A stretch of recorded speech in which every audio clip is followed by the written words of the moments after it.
Awesome. Well, thanks everyone.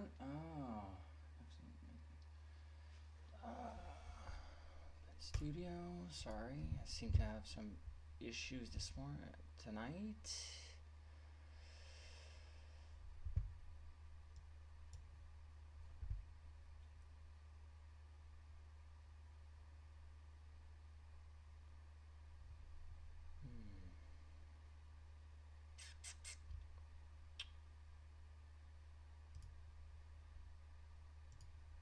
Okay, let's try that.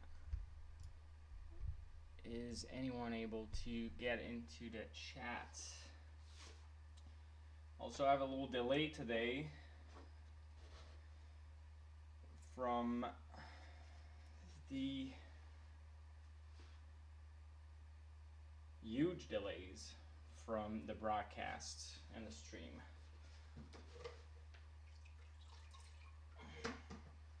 So hopefully that will get resolved soon. Just trying to see the chat. Awesome. We have Spooky Vicky and we have Matt right now in the chat. Hi guys, nice to see you. Nice to be here. Before I start, I just want to do a quick shout out to Spooky Vicky, who is sponsoring the shirt today. She made a one-of-one Universal Monsters t-shirt. So she's an amazing artist. She does clothing, really punk rock, and she uses her own VHS tapes to screen print the shirts with the sun, which is fucking mind-blowing. But yeah, so if you like the shirt, just hit her up, Spooky Vicky. Okay, so we're gonna start. I wanted to do something special today and start from scratch. We'll see where that goes. I printed a couple of references here from Immortal Masks and Mika Rotella, and we're gonna do zombies, and we're gonna follow the clay, and I'll really try to explain my process as I go, and we'll see how that goes. So normally for a full head I would go for 1/4 of an inch of thickness, and I would put it all over. But for a mask like that, a half mask, I always go a little bit bits by bits. So I'll start with the brows. We'll see where that leads us. Wanted to do a zombie for a while. I have currently a zombie in my collection, but I retired it because it's old. It was one of my first sculpt, and it was too tight, too small, so it's not even wearable. So just have a little bit pieces of clay like this. We'll see how that goes. I don't think I will do any ears today, just for the sake of it. It's gonna be a little bit faster, because otherwise when you add ears, I always try to lift it a little bit more so I have enough space for the ears. That was told a recommendation from Frankenpine, awesome artist. I don't remember his actual name, but I really like what he does. Also, I went for a zombie for today because I kind of wanted to do that little sunken nose effect. I've been wanting to do that for a while, and never really had the chance to do so. So we're gonna try that live here tonight. Thank you very much for joining me in this Friday night. Thanks for spending part of your Friday here with yours truly.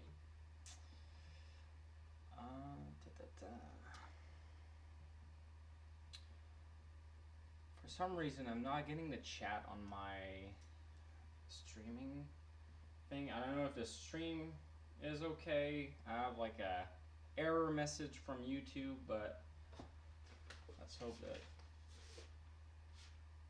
it is not too bad.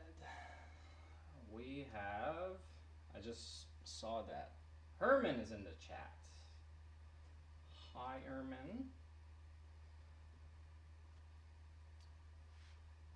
How is the live sculpting is going for you? I haven't been able to be there in a couple of weeks now.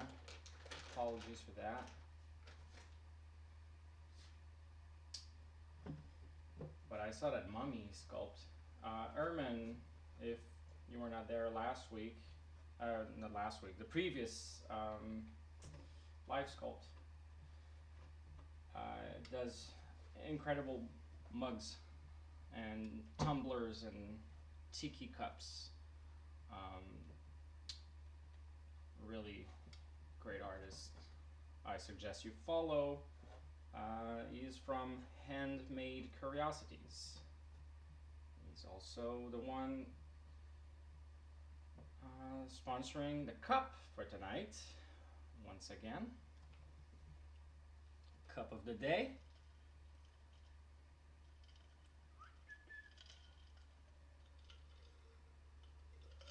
I think it's the same one that I had last time, but I just love it for water.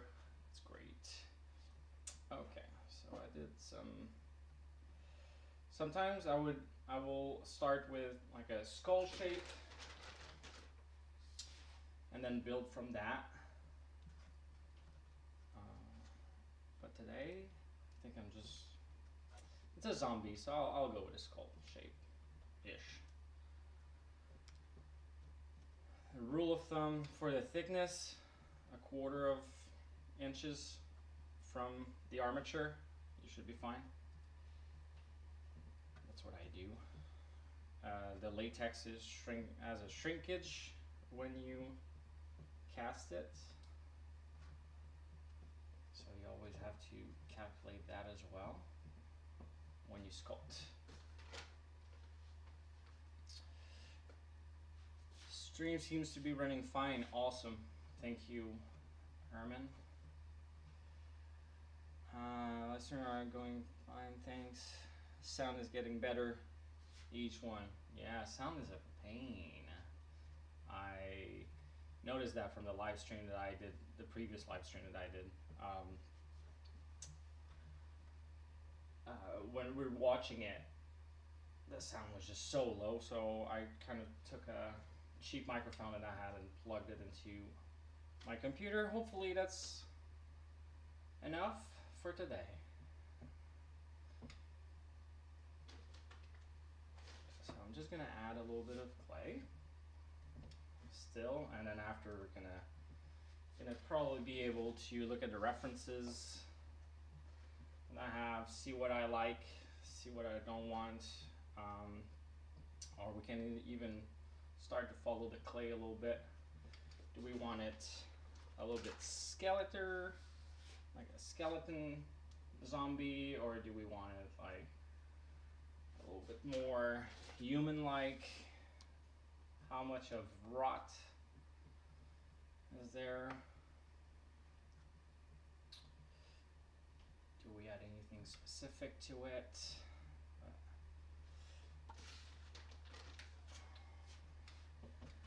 Also, when I sculpt, I always try to envision where I'm going and not where I'm at, because you have to trust the process most of the time. I also went for WED Clay tonight because it's way faster to work with. And with the time that we have, trying to not take that live stream too long because I want something a little bit entertaining. All the rot possible. Yes, Spooky Vicky knows. So we're gonna try all the rot. I doubt that we're gonna get into the details tonight, but I really want to be getting to a good sculpt that you see the good forms and shapes, and worst case we rework it later, but I really want to show off how quick WED Clay can be. Also, my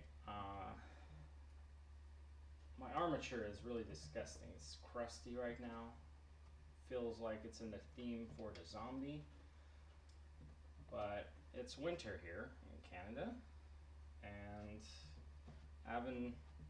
I usually take my armatures after and I hose them down outside in the summertime, but haven't had the chance to do so. Yep, because winter, it's snowy.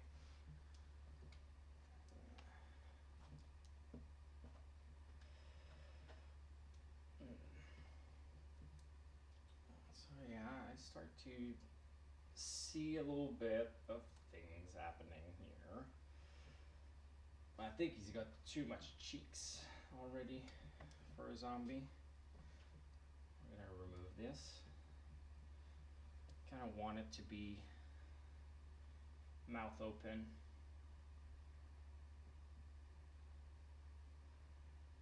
We also have the armature and under, so for the nose we're kind of probably go really close to the armature for that sunken nose feel. And of course, I might have a little trick in my pockets later for the eyes, because I think I'm gonna add some eyes and eventually just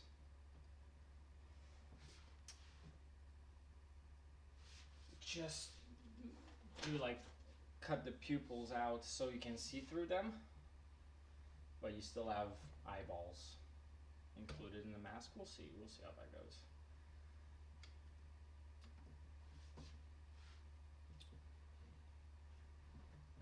So far so good. Ugh.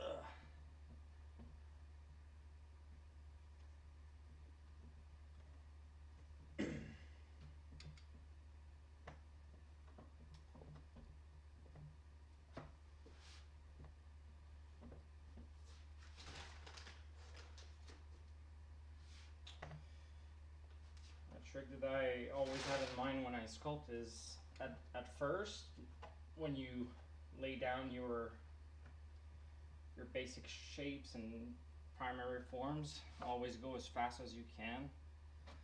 That way you don't lose time and you're not questioning a little bit too much what you're doing, because you're such in an early process that I think you shouldn't think too much into it at this point, all depending what's your plan, but we're going to do something a little bit more creative, so we'll see how that goes. And of course we're going to add some rot. So a little jaw. Want him to have mouth open. Gonna do a little chin.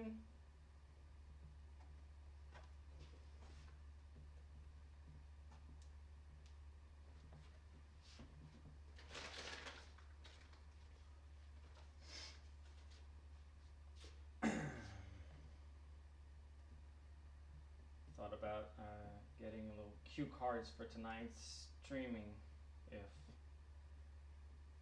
to see if there's like an awkward moment where I don't have anything to say, you know, like first date questions, you know.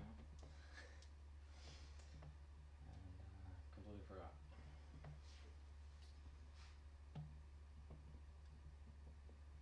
So there it is. Let me see. There's like a little. You can already see some shapes that I can use.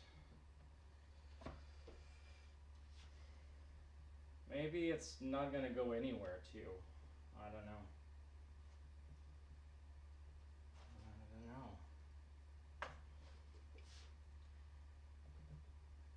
Doing that live is a little bit more stressful than when I'm just sitting at home and trying to do it by myself and follow the clay. But let's see. Kind of like that.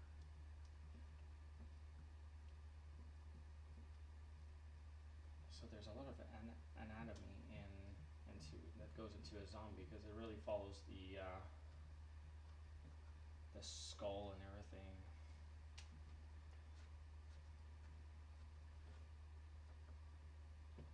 Love using my hands at the beginning a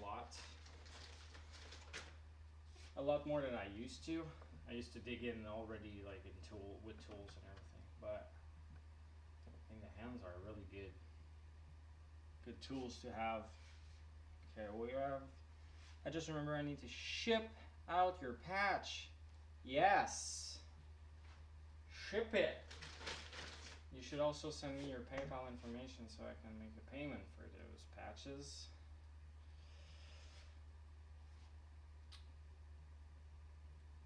I love to represent other artists. It's important. Whole community. Oh, I'm getting a Lucio Fulci zombie feel for this right now. Yeah, a little bit. A little bit. You can see like if he had like the teeth, or yeah.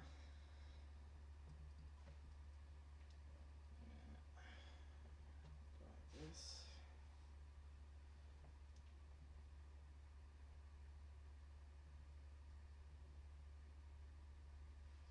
You can have like a little.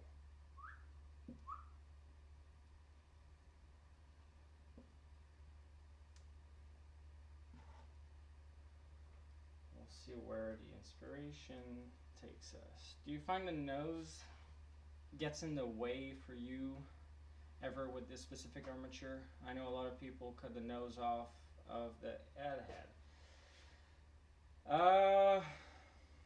Does the nose? I don't have any issues with the nose, honestly. The only thing that I do, or that I did, is when I first got an armature, I had a full head, and they only had in stock the woman's armature. So the woman's armature compared to the head, I don't remember what's her name for the armature, but it's the woman shape. It's a little bit smaller than the regular head shape male in circumference and everything. So I've been cutting. I cut the chin. I saw Mikey Xavier doing that on his armatures actually, and I cut the chin and the nose. That way I would be able to do 3/4 masks. So I would put just a little bit more clay than 1/4 of inch to fit on a male's head. And I would be able to demold without the mold locking in with the chin and everything. But on that specific one, I've never had any issue with the nose. I know I've heard that a lot of people are You see, already I see kind of like the nose going that way, and it's pulling with the lip. So I'm gonna follow that because I think it's kind of cool if it's like all.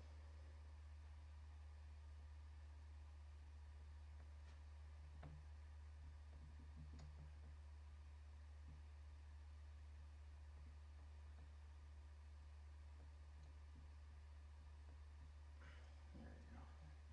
And that is way too big.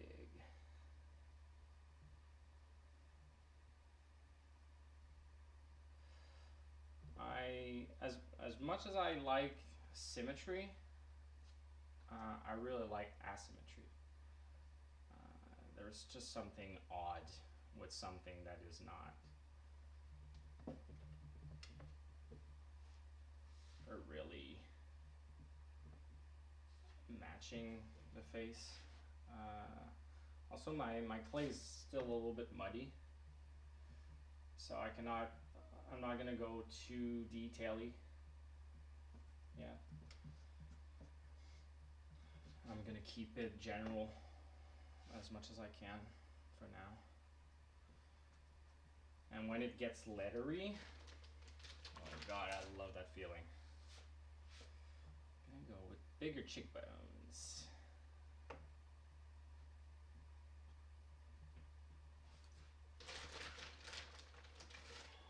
I don't know, almost wanted EC comic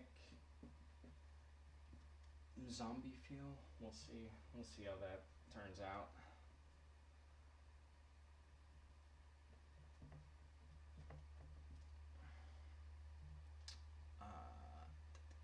Symmetry perfection is overrated. Yes, the symmetry and perfection is a little bit overrated. But I mean, I think it's good as an artist to know how to be symmetrical, and then once you know your basic, then you can go asymmetrical, and you understand what makes it good and what doesn't.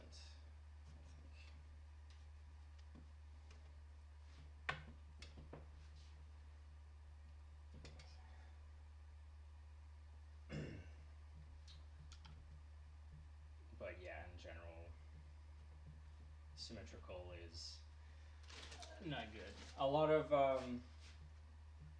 sculptor that sculpt on ZBrush or things like that on a computer, digitally. Sorry, I was looking for my word. They will. You have a function that is giving you a perfect symmetry, which can be cool. But if you leave it to just being symmetrical, there's something odd to the sculpture that is not going to be pleasant for the eye, and it's going to be like too perfect, and there's nothing in the world that is too perfect like that, and it's just super odd. So a good digital sculptor will go back, we'll do the symmetry, and we'll go back and then tweak the symmetry, so it's not perfectly symmetrical. Otherwise you feel it. Like, look at your face, and then do like a Photoshop of your face, and then superpose it on the other side of your face in Photoshop, and then compare that together. You're never gonna be. It's gonna be awful, probably. Too much symmetry lacks that organic feel for sure. Yes. Okay, I'm starting to look at my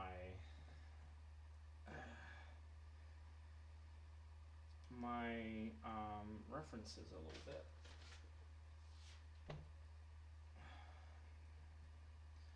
trying to pick a little bit of everything, and let's see.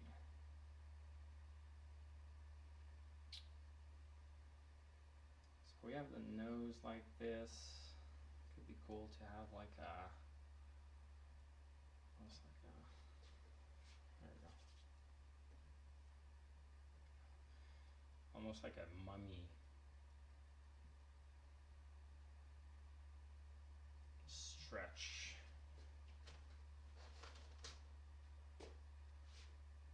Now that I think about it, I think I did that on my on the orc the other day that I did last time. We'll see. So that goes.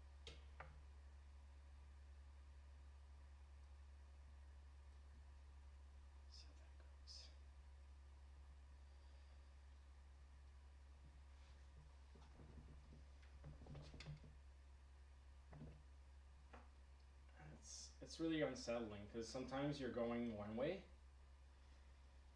and then you're like, fuck, I kind of lost. You lose where you were going, and you just lose your face, and it's frustrating. Another thing that you have to trust the process here. For sure, symmetry is great. I try to create that way a lot of times, but I like a mess. I like uneven. I like odd. Yes.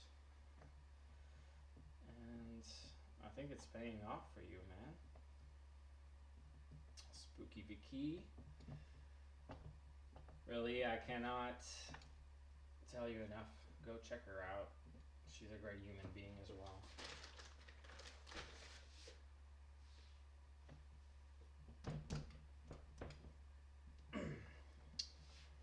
What I want to do here, I like jaws that are, if we're going to go in the asymmetrical, I'm going to do the jaw a little bit like,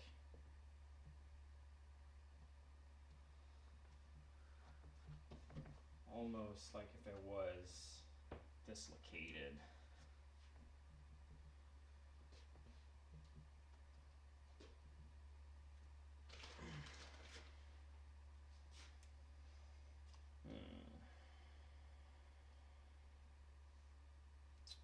Not sure if that's going to work.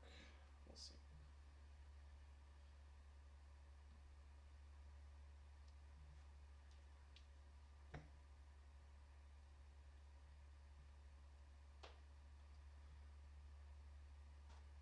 Might go soon with tools just to have a little bit more arch.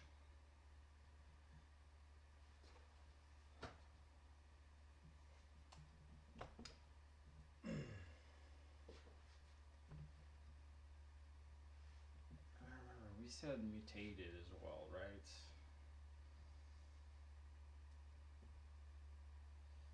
What can we do to mutate it? Could have like some fucking gnarly sets of teeth.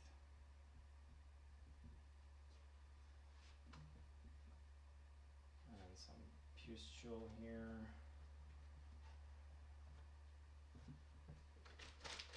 Maybe.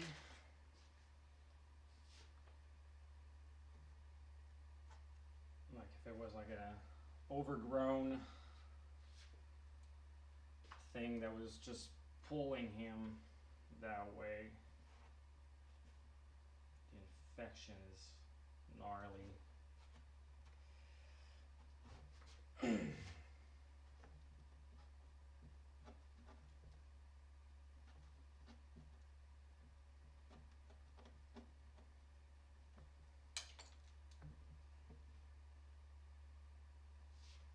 Something just fell or something. I don't know.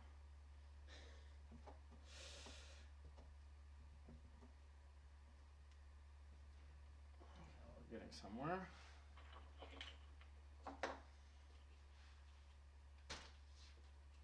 Now, think I want him to have eyes. And we're gonna try some things here. I found those beautiful round shaped balls at the dollar store during Halloween. Been wanting to use them for a sculpt for so long. There it is. Not sure if they're too big for it. We'll see.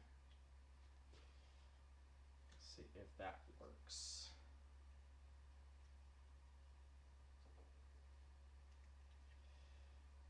Just filled them with clay, but I should have not. I'm gonna put a little bit of clay here. Clay for it to bite in it a little bit more.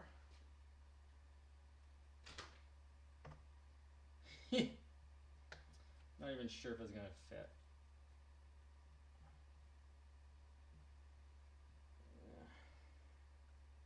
That is not fitting. Now it looks like a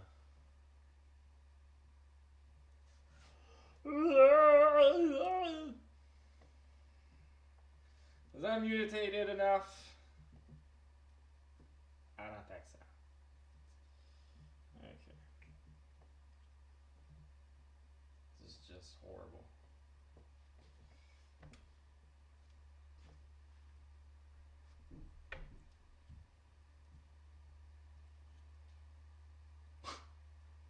I just thought it was funny. Life's too serious. Why wouldn't we have fun with that? I think, seriously, I don't think that's gonna work. But I'm gonna leave it there for now. We'll see. Maybe it's gonna work. Like big eyes that are just bursting out of his fucking mind.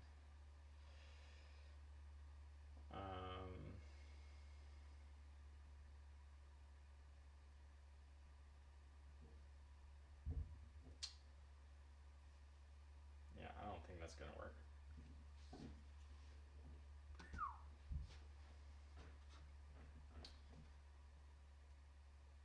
I think we're gonna keep the eyes, like the actor's eyes. I think we have more chance to succeed something for tonight. Like this. Did a bug eye zombie. Bug eye zombies are cool too. I mean, we could have gone that route, but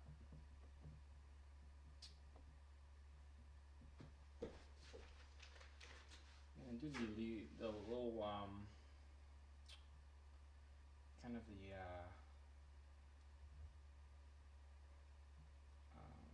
bags under the eyes.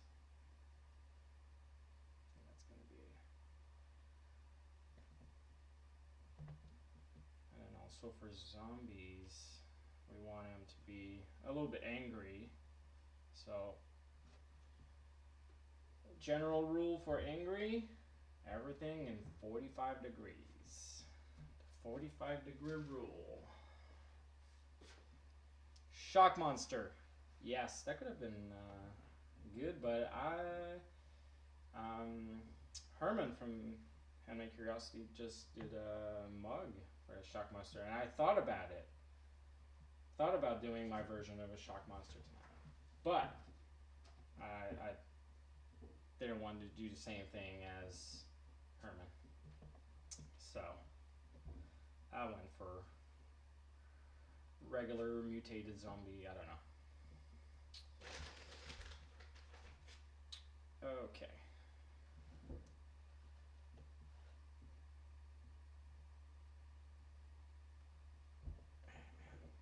I'm struggling right now. Trying to find my forms and my shapes, and it's not working as well as I wanted. But yeah, might not have taken it down weirder to comic book path. Yes, exactly. And as much as I want to do comic, I think my style is not according to comics.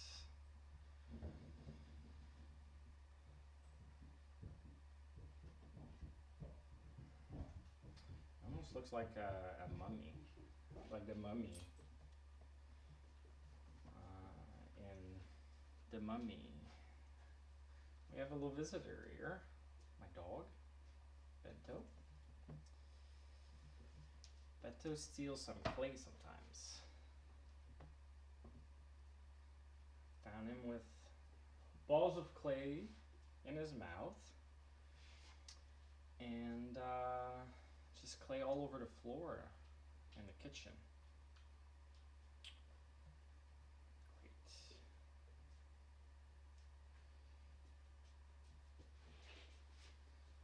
So I'm gonna do kind of a lip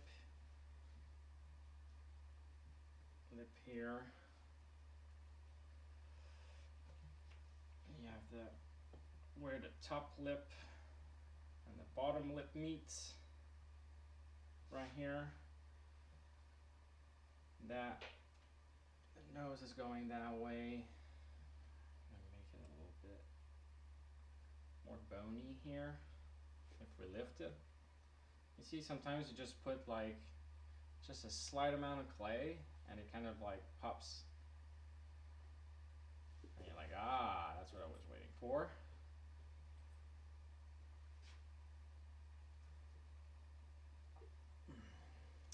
Those lower eyelids are starting to go somewhere cool. This is here, yeah.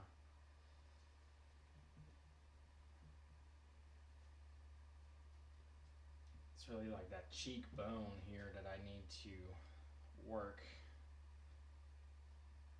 Ah, there we go.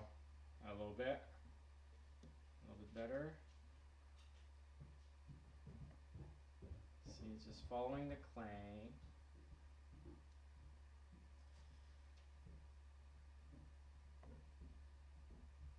And you even have like, he's kind of a little bit lower that way, which is cool. Kind of like if he's almost melting. And if you notice, I didn't even water it yet. And I'm using WED Clay. So anyone that is worried that WED Clay is going to dry out and you keep it always wet, well, it's not sure. Necessarily. Especially when it comes out of the bag.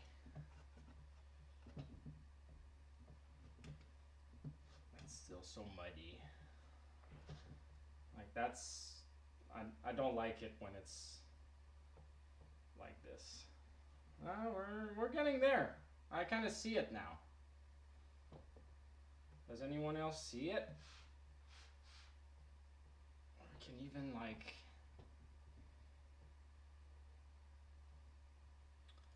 give the nose as part of the gums that are gonna be here. Got some flesh shit. Sorry. Not sure if I can swear on a YouTube channel, but I said that this was not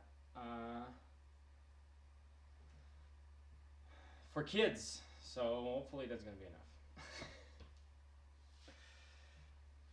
So what do we have? Looks like the top lip is ripped off. Yes, exactly. That's what I saw too. This is definitely heading in a cool direction. Yeah, digging it. Yes. It's always have faith, you know? Always have faith. Because always looks like crap at first.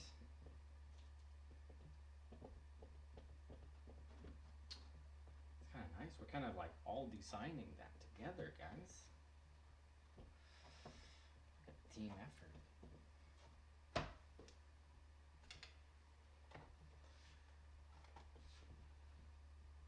So yeah.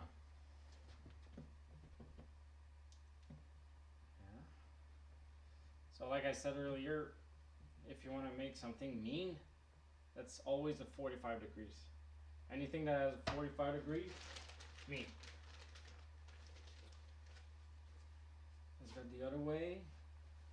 It's a little bit more soft. Can we put a little bit more of a bony structure?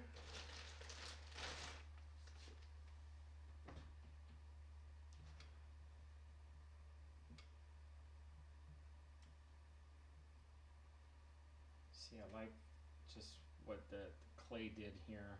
Kind of did like a second bump. I don't know if that's gonna stay, but I like it so far.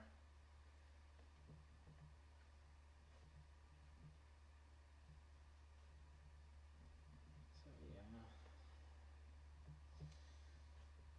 I know we're not doing anything symmetrical right now really, but there's still some similarities on both hands. And I think the eyebrows are a thing that kind of will make it even a little bit.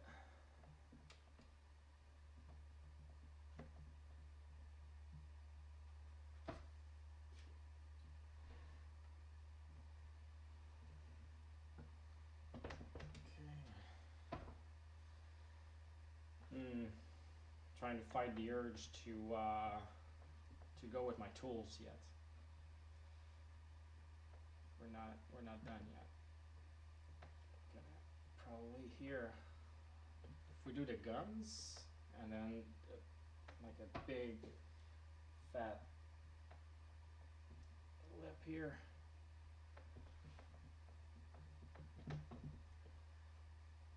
We can reshape that a little bit.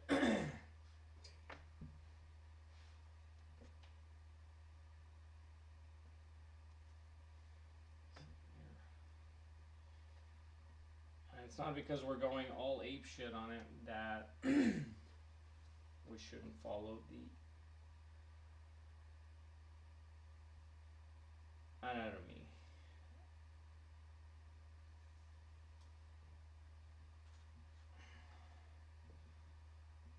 That's too square.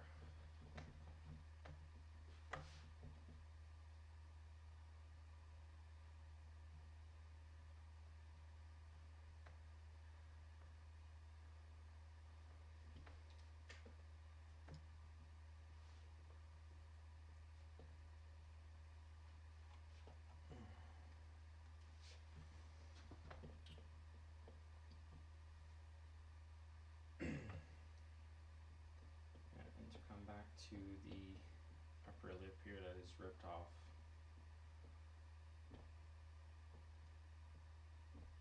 I'm wondering if I can even like go a little bit even more dramatic to really see the gums in there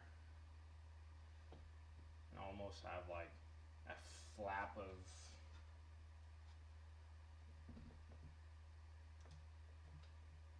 lip.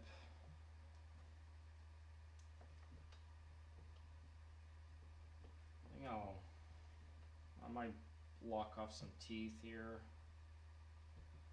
I think the teeth are going to be a little bit more out there.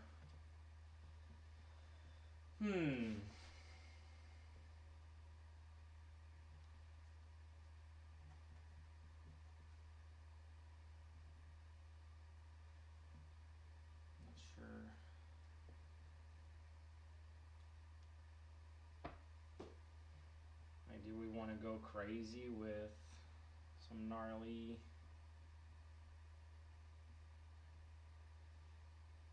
Nah, it's too big. It doesn't fit.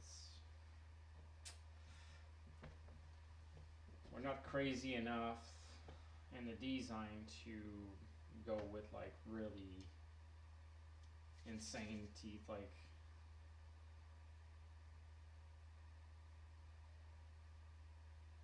what are we thinking?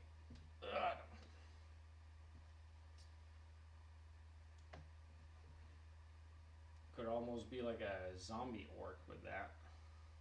We do this like this. But I think regular-ish teeth is probably better. Okay.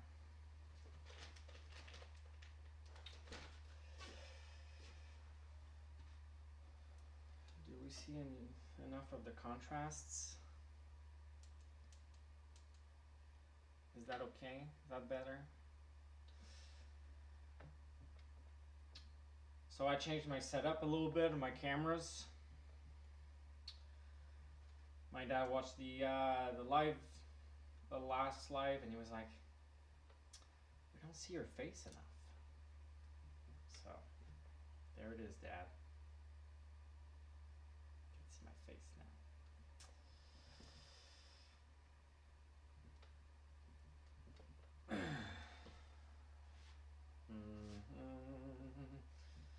For the teeth, I always add little bits as I go.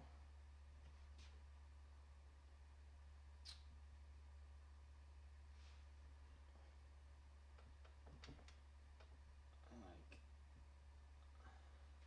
kind of build them up. I don't remember where I learned that from, but kind of like a little small teeth like this, and then we can go a little bit crazy. Not too much, but enough. We'll see. We'll come back later, and they're all going to be reshaped something else.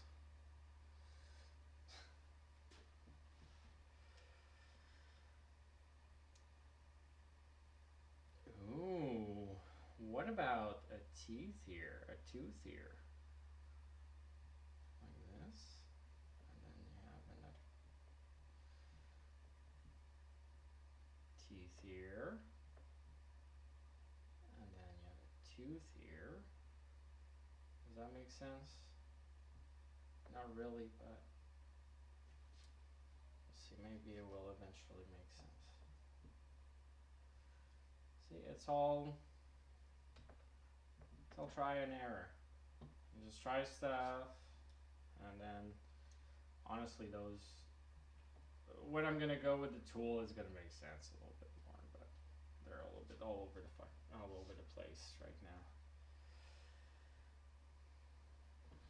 Yes, well, I kind of like the movement here. That when it does.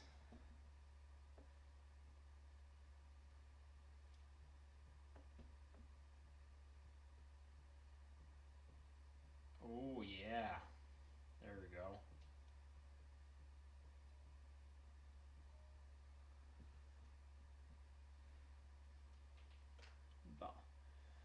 You could eat some serious flesh with those big chompas. Yes! Flesh eating zombie. Having few teeth knocked out would be cool too. I imagine zombies go pretty hard on their teeth. Yes, we could always remove some.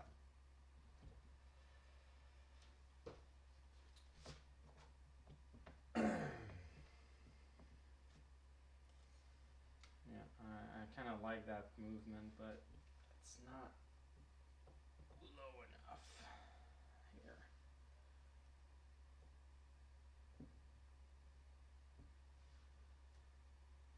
There we go.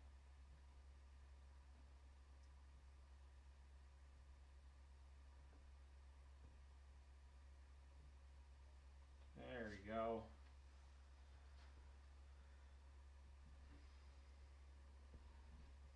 I feel like he's too clean up, and then it just gets messed up there. I'll look into that later. Okay, I think I'm gonna go with my tool soon, just because I think I can get better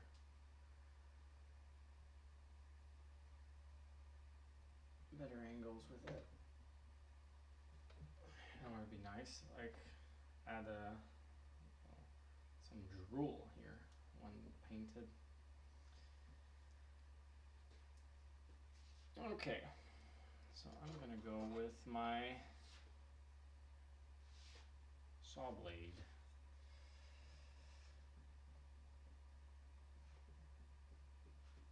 Gonna clean a little bit. I love how when you start, everything is muddy. Everything is a little bit all over the place and not clean, and then you come in with your tool and then it all makes sense as well. Or it doesn't, and then you know where to apply more clay. But I like when it starts to be clean. When I started sculpting, I would have a fascination for the sculpt to be super clean. I mean, no tool marks, no rakes, and watching sculptors sculpt and saying how rakes marks are actually helping you see a little bit better the shapes. I was not seeing it at the time, but now I really enjoy a good rake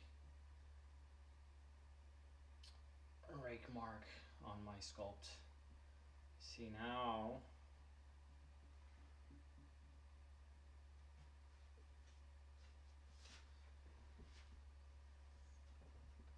yeah, fucked it up here.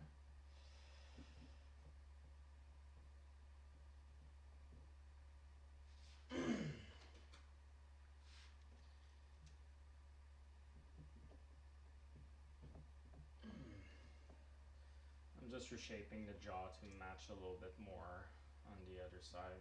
Not the jaw, sorry, the cheekbone to match that side. And honestly, I think I'm gonna go with a finer rake than that for the rest. 'Cause I'm liking the subtle shapes in there, and I don't want to lose them with the bigger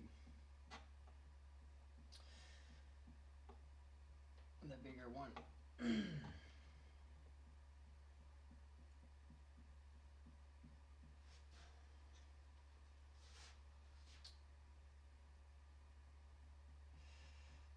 we go. Yeah.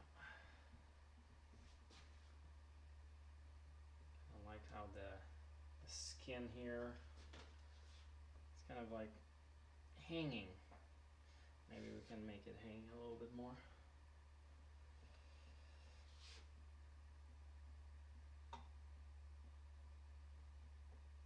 And that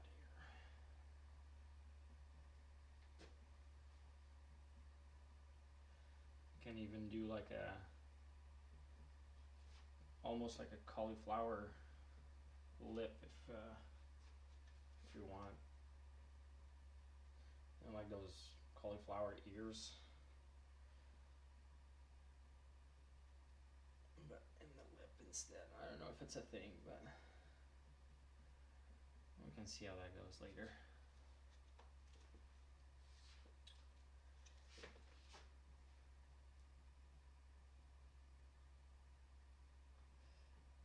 But yeah.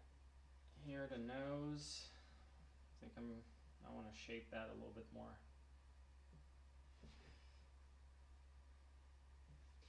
There we go. Some skeletal stuff. What time is it? It's been 55 minutes. Cool. It's been 55 minutes, but I think we're getting almost an hour, and I think we're getting something that actually has a good shape so far. Happy with the progress. See? Even within an hour, I doubted myself probably 6 times. trusting the process actually works.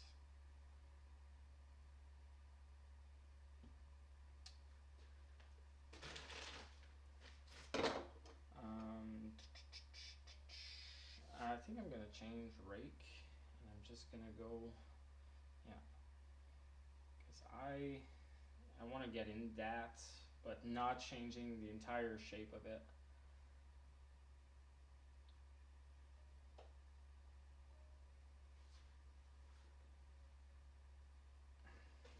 Here, if we dig a little bit more.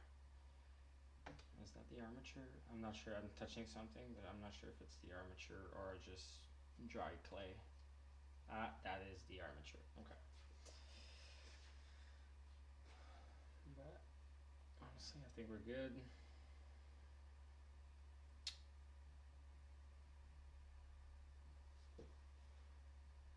There we go.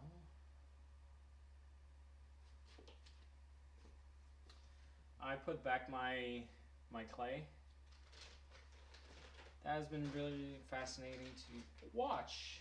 Cool. Well, that's kind of happy you see that and you think that, because I just wanted to show something that from a creative's point of view, it's the kind of thing that you don't really see in, that I cannot really show on Instagram.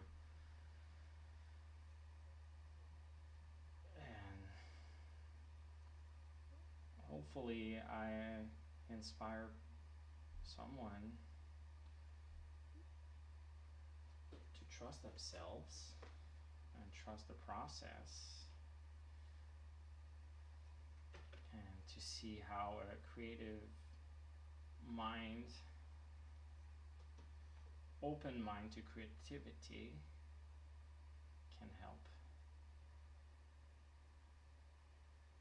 I don't know what's happening here. Do I go like this?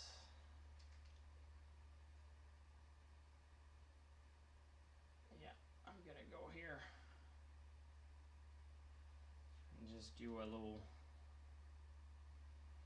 I don't know how that is called, but the little folds here on the nose, and we're gonna do it really subtle, and we're gonna come back and add some fleshy skin.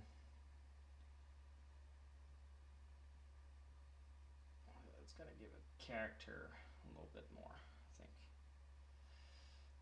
And here we're gonna do it like this.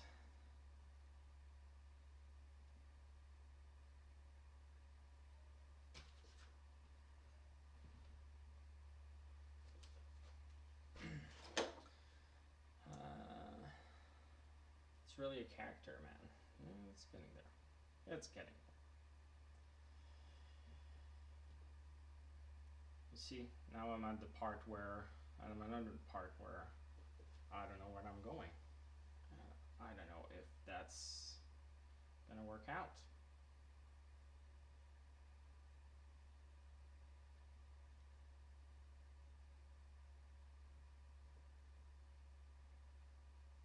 You know.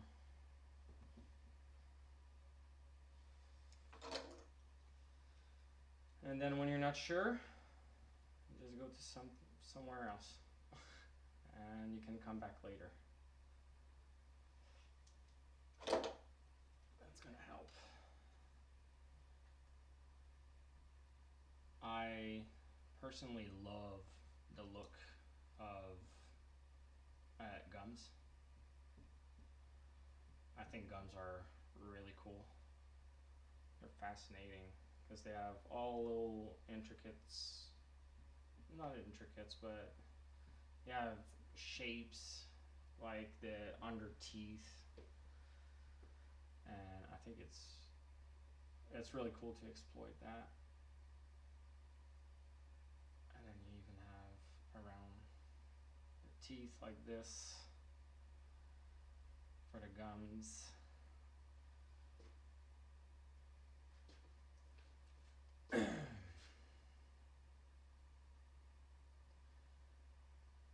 You've seen me reuse the same clay and putting it back in my bag. We're at the point where it's still muddy, and even when it's leathery, I still put it back in the bag sometimes, unless it starts to really dry and I just throw it out in the garbage. Excuse me, my pizza is coming back. Yeah, now we're losing that tooth, singular.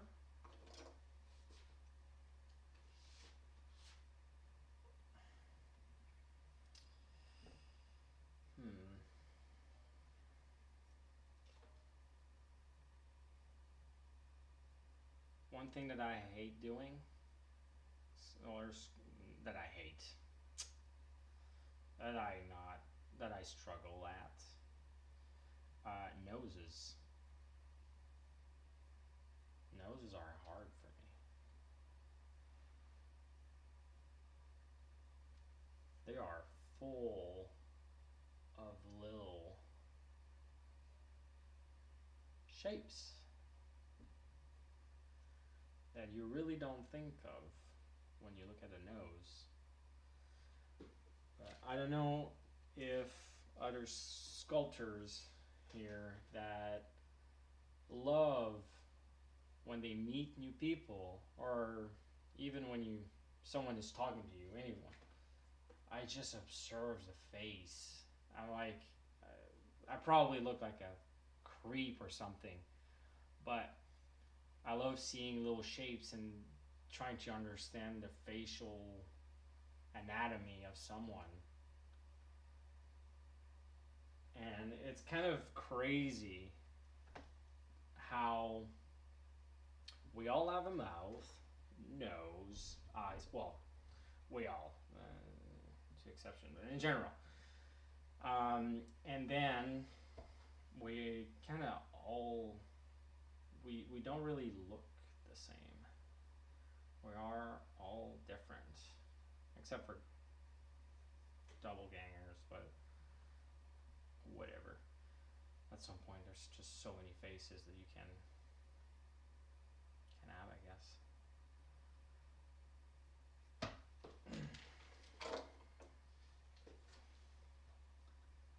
But yeah, am I the only one who just look at faces when people are talking to me?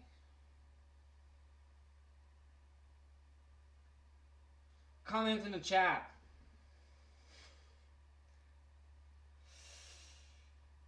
Even if you're not a sculptor, do you just look at faces and just look at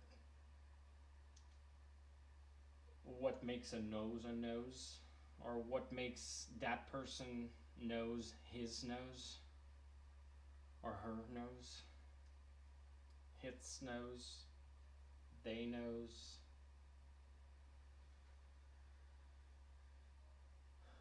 I definitely stare at the second feature. Yeah, thank you.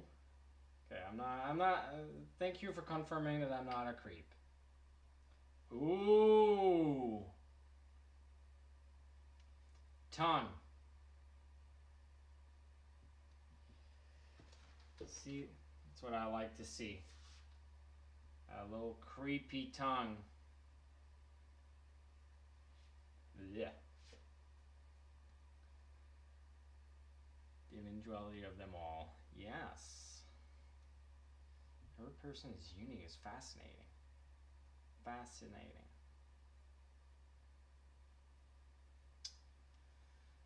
I know, Spooky Vicky, you requested for some rot. We're not there yet, but I haven't forgot. We will add some rot.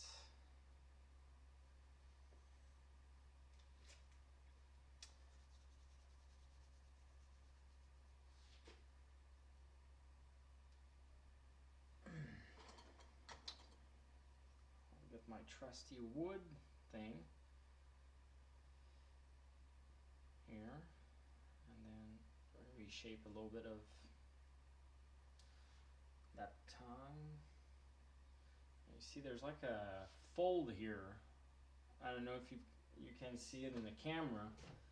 There's a little fold here that has been created with the clay, and I think I'm going to use that as a little like reshaping the tongue.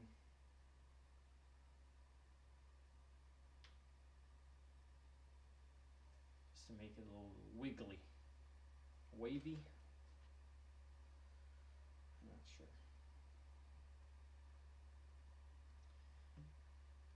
So hopefully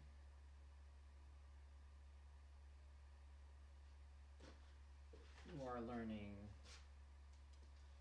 a thing or two about creative process and how you cannot close off your mind.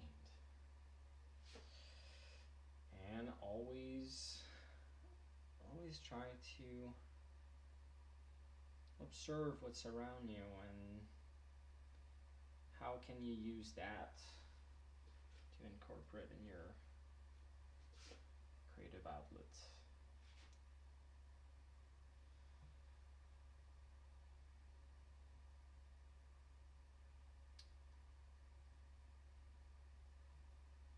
Just a happy little tongue.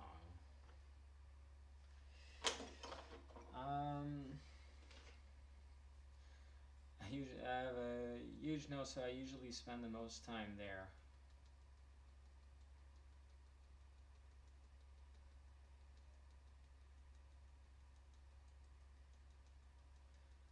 I'm not sure what that means,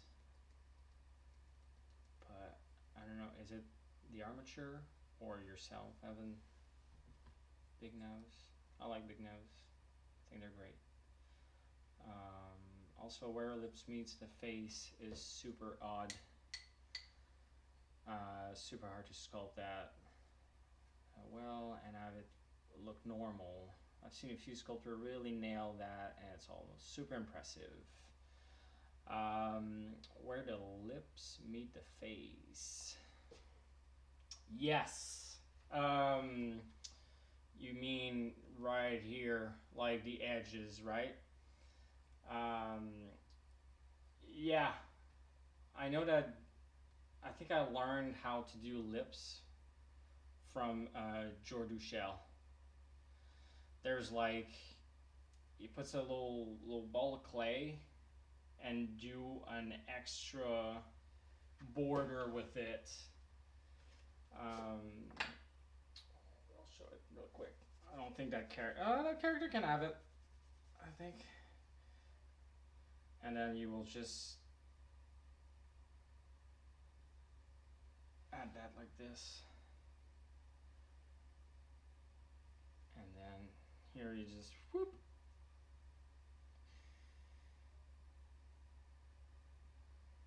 That way it's kind of like a little bit edgy. It's kind of like angled and almost flat.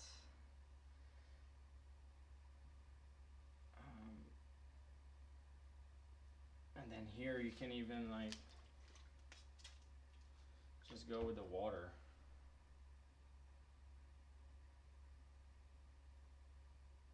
I should continue it here, but just to show a little bit quick. Obviously everything needs to be refined a little bit, but you're gonna have that little edge that you're looking. That's for the bottom lip, obviously. Top lip, I think is the. Sometimes I just need to do it and see it. Oh look, now I have that bottom lip thing that I just did. I kind of just swerve like this, and I kind of like what it's doing here.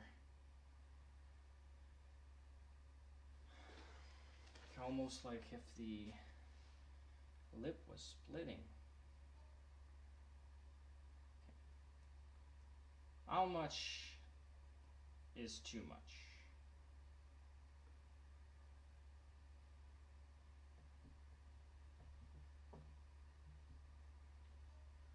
Yeah, I'm just trying things at this point. Like the little ridge He does them well, absolutely. That's one of those things I never noticed on people until I started really looking into it. Yes, definitely. What is weird with noses, I noticed, is that little inside. It's kind of hard for me to explain it fully. That little part of the nose here, there's like a cavity in there, and it really makes a difference sometimes on a nose.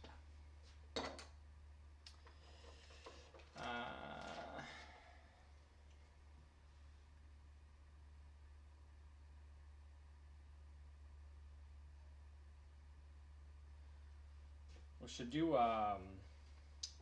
sculptor on sculptor kind of thing, conversation map together. A live would just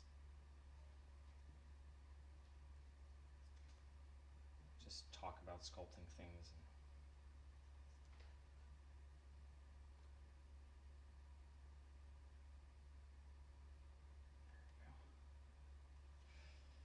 Yes.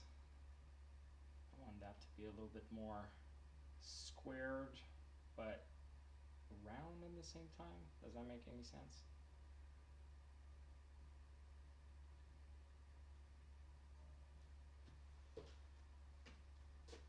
I really like when you start raking and then you kind of see the bone appearing under the skin.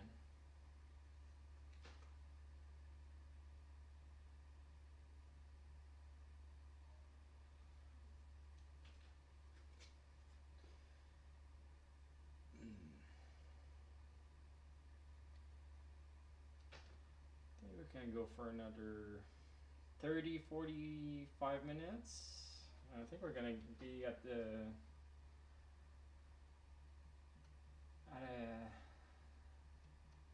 good time.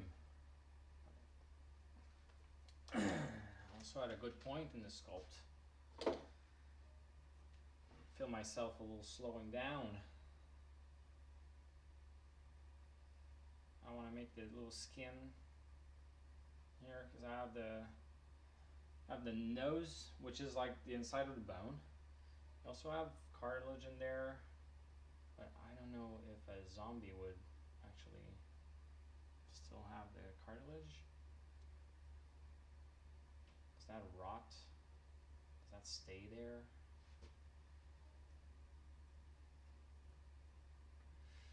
I don't know. I've never personally met a zombie, so I cannot tell. Fun fact, I wanted to be a mortician at some point in my life. But the idea of touching a dead body was kind of grossing me out, so I had to find another path.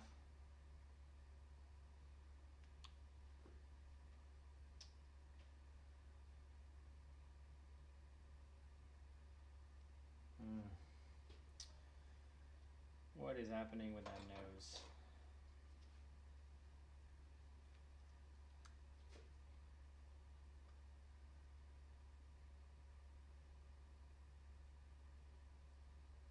I don't like that here, how the upper lip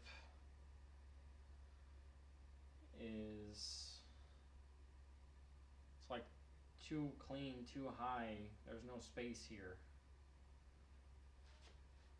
So I'll see if I need to change the nose a little bit. Lower that.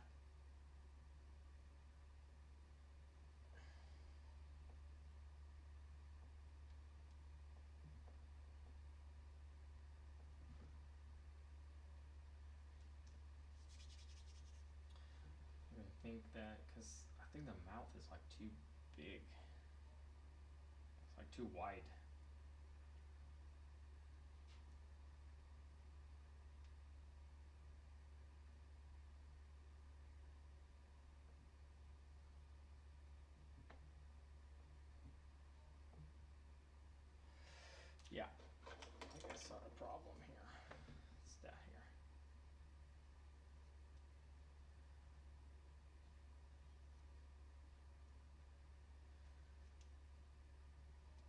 was a little bit too flat for my liking. We work in 3D, so oh, nice. Kind of like that tooth shape there, and then we can add another one here. Then we're gonna be good. I think it's a little bit more symmetrical, but at the same time, it's not human teeth.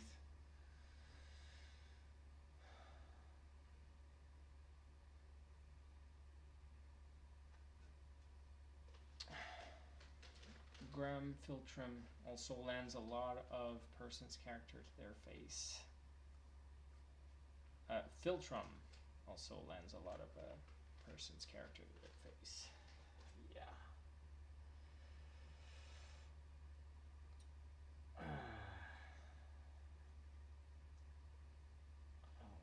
I'm missing tooth here. And then one there.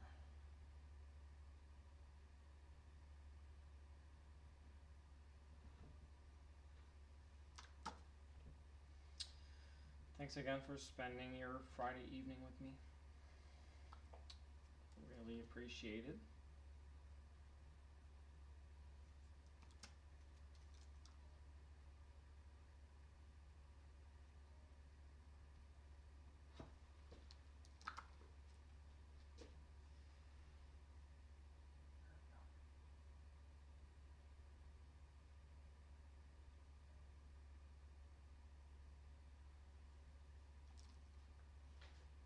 So I have some reference to show.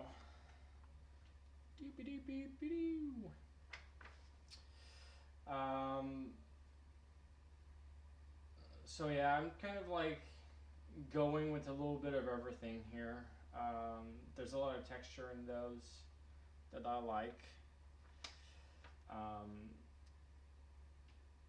But it's always a case of looking at your references, seeing what you like from them, and then from there, not copy it and just make it your own, basically. Even the teeth, the more I'm looking at them, I don't like it. But yeah, the better your references are, the better your sculpt is most likely going to be.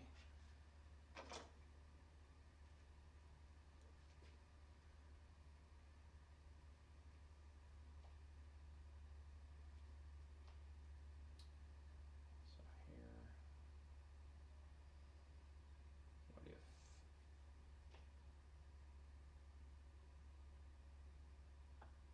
kind of flap? Maybe like this.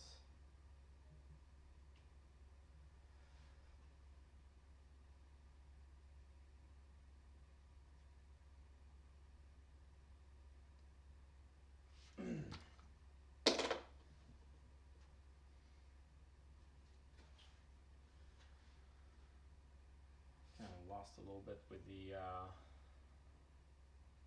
mouth.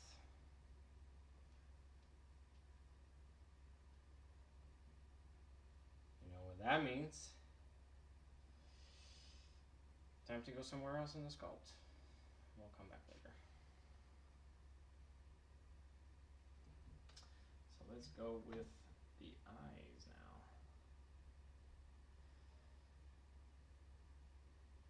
I really like a good eye shape when it's the eyes of the actors showing, or the person. Like when it meets perfectly, it gets a really good, it gives a really good effect when someone is wearing it.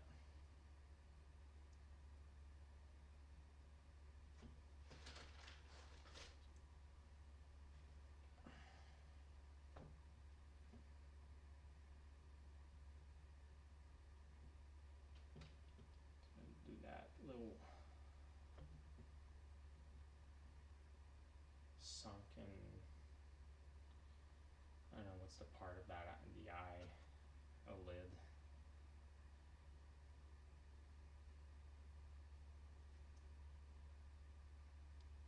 lose a lot of character sometimes.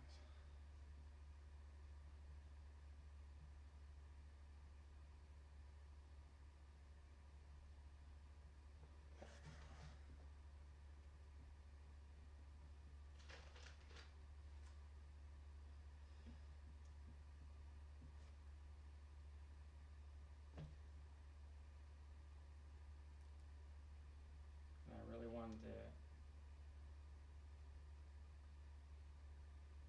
that part to meet with the actor's eye,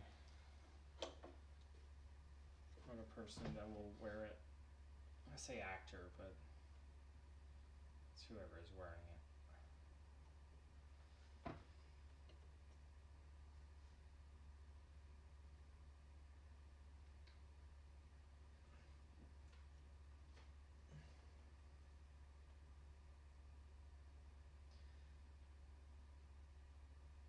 I even think that my nose here is a little bit too large at the top here. So I'm gonna go and remove that a little bit.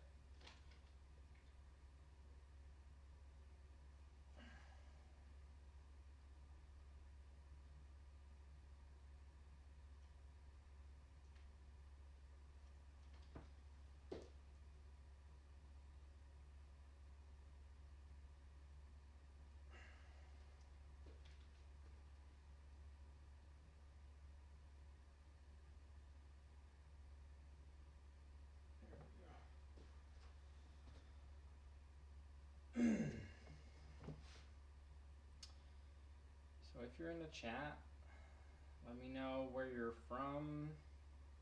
What are you watching from? And if you are on Instagram and follow me on Instagram, tell me your name. Tell me your Instagram handle, and I'll shout out.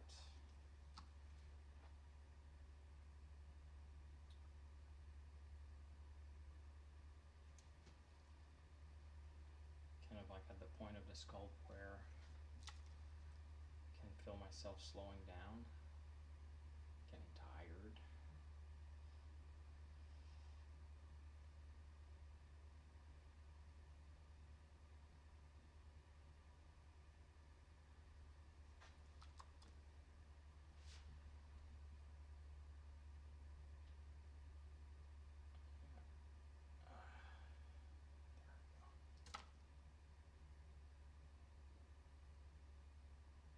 There it is.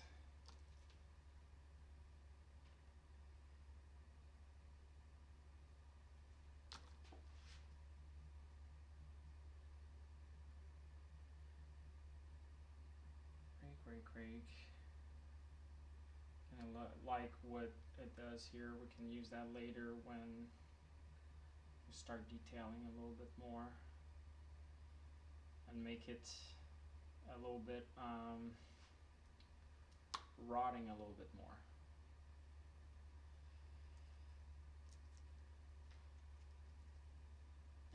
Everyone else is shy here, so I'll keep pushing you with questions. Thank you. Okay.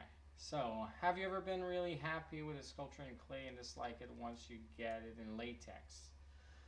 Oh, good question. I think the opposite. Sometimes there's little defects that I see in a sculpt, or that I see when I mold it.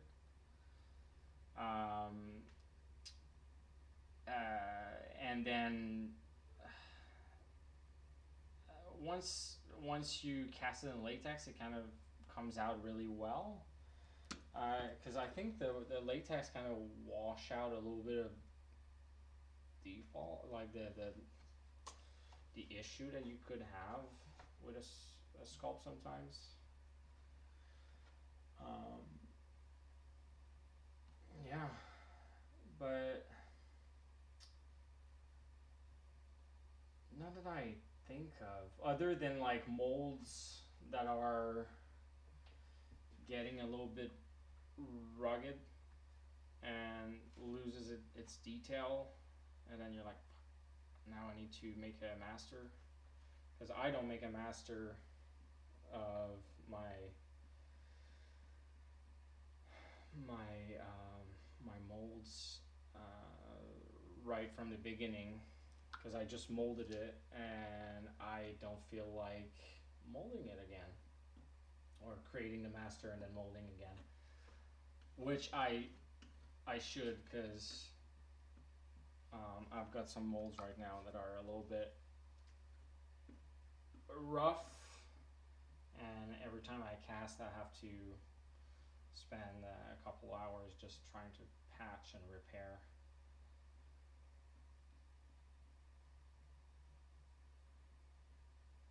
But next live session I'll do the cue cards. I'll do the little silly questions card and pick them at random, like you would on a first date or something. Kind of bummed that I didn't have time or thought about doing it sooner. Is that too bubbly nose? You know what?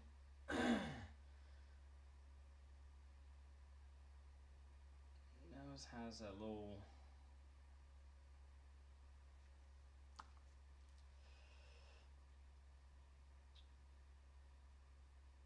indent in the center.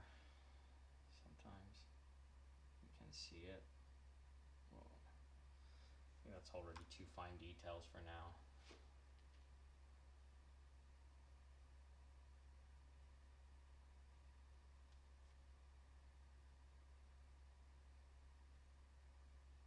I can lose myself in overdoing it too early, and then I'm not happy with it, and I lost all my time on it to scrap it. Let's do nostrils. That's another shape that are kind of weird nostrils. It can look off really easily for some reason. I always struggle to make them identical. Sorry, I'm starting to be silly.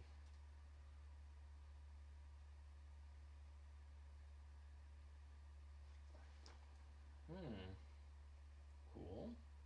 I like that kind of tooth coming out here. Hoping that it's gonna stay there.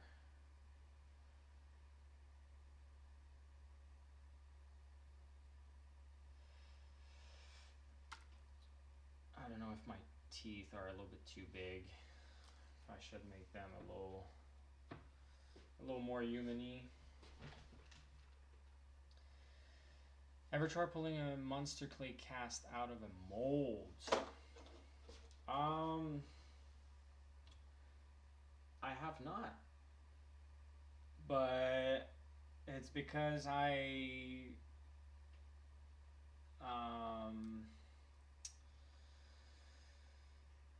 unlike your molds for mugs, Herman, I have undercuts everywhere. So if I start doing a monster clay pull, it will just destroy it. The monster clay will not come out fine. Okay. Skip the question. If you could only have one type of cheese for the rest of your life, what would it be and why? Damn,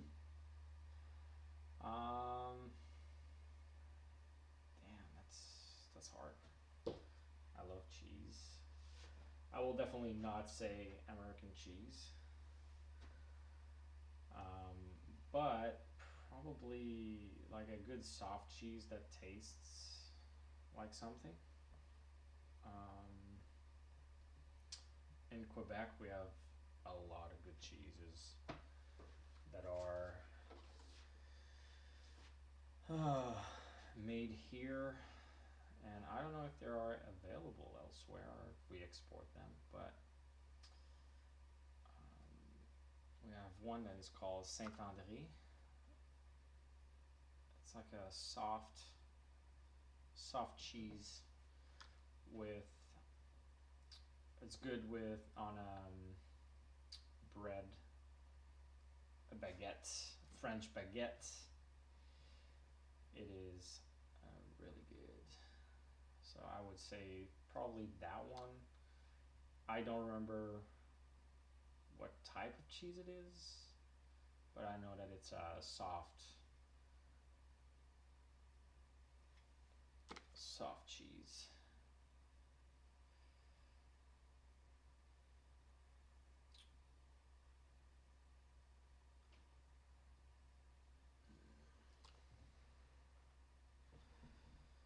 So yeah, I think I added a little bit more teeth to make them smaller, and I have a feeling that it's kind of paying off. Even that one we can split into two maybe. I don't mind if they're not really realistic, but I still kind of want to have them make sense.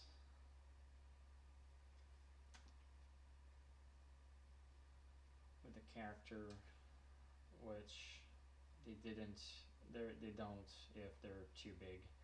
Oh, I kind of like what Dad here just did by itself. You know, it's kind of like inclined, and it's a little bit smaller. I really hope that I'm not gonna lose that. So that's the thing with WED Clay. Sometimes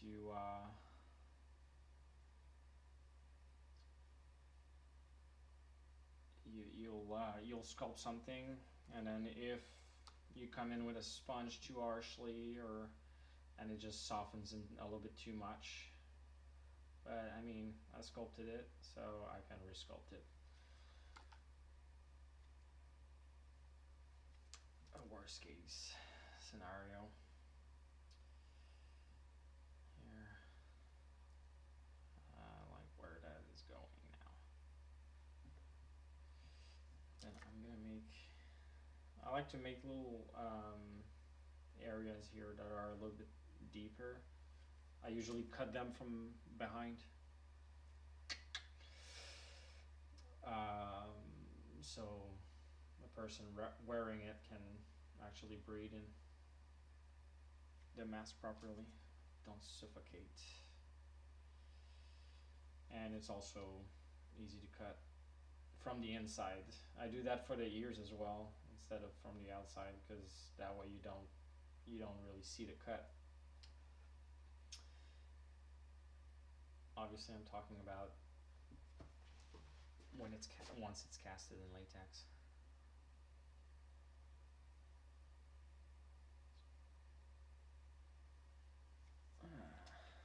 Tiny teeth always creepy people out.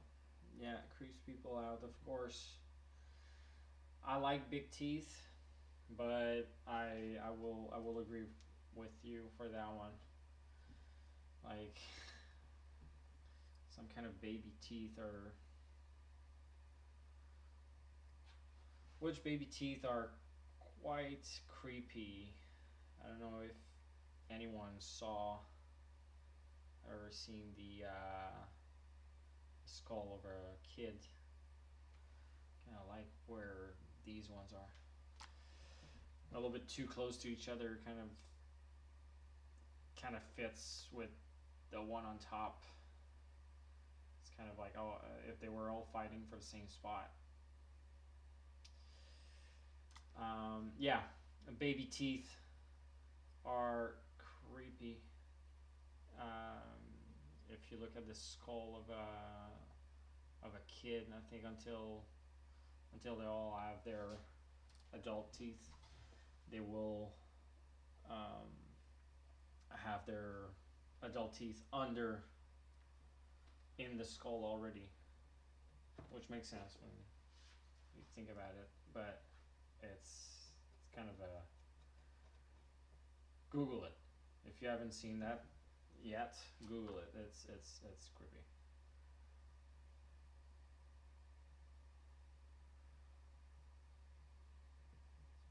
I think I'll come back later for this and kind of like bulk it a little bit.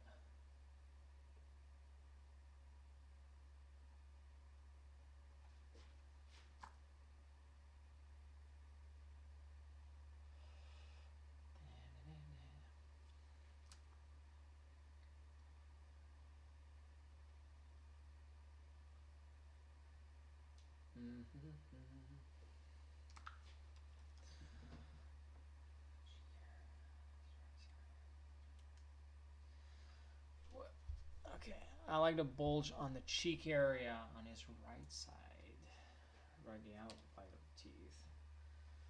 The right side, like here. The bulge on the cheek area on the right side.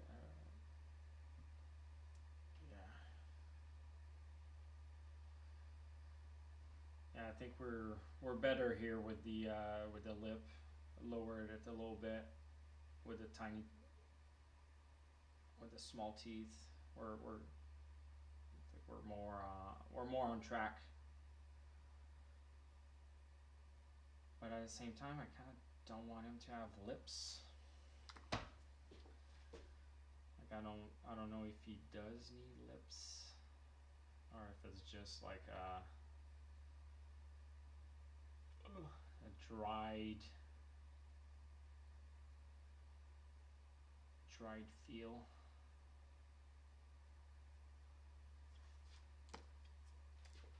On the other side, on this side. Sorry, I'm super delayed with the stream, so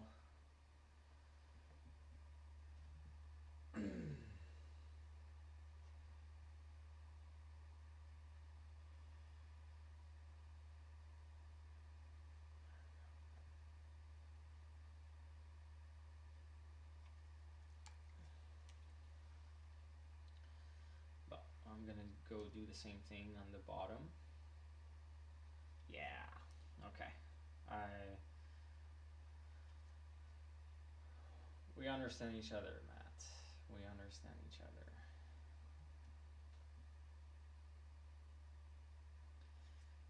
There we go. I also like, when I do teeth, I like the kind of like pointy shape when it goes in the gums instead of just round. It makes it a little bit. Once again, it's a little bit meaner. I guess it's the 45 angle. Makes it more threatening than if it was round and cute.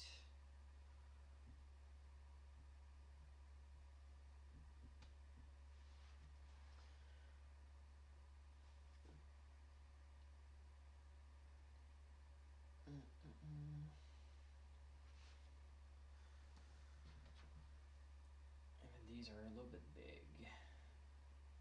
But, oh, there we go. Just reshape that one. Sometimes you just hit the spot really well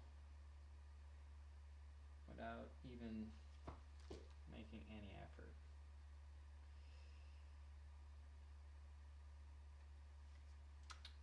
The relationship here with the gum and the lip is really interesting to me. I kind of like when you don't know where it starts and where it ends. It's kind of just like one thing. And what is fascinating is that your lips are the same type of skin as the inside of your mouth. So basically, like your gums and your cheek and your lips are the same thing. I never really thought about it until I read it in the anatomy book when I was referencing it to it, and it's kind of gross when you think that your lips are just outside the inner parts of your mouth, but so cool at the same time.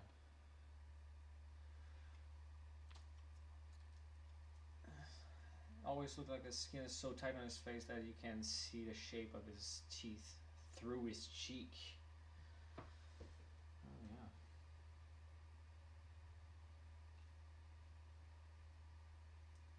Yeah, that's kind of cool, huh?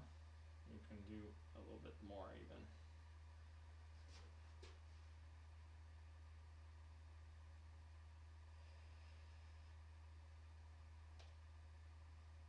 I mean, a zombie is gonna have. Oh yeah, we didn't take care of. I don't even think that is needed anymore. I think we get it.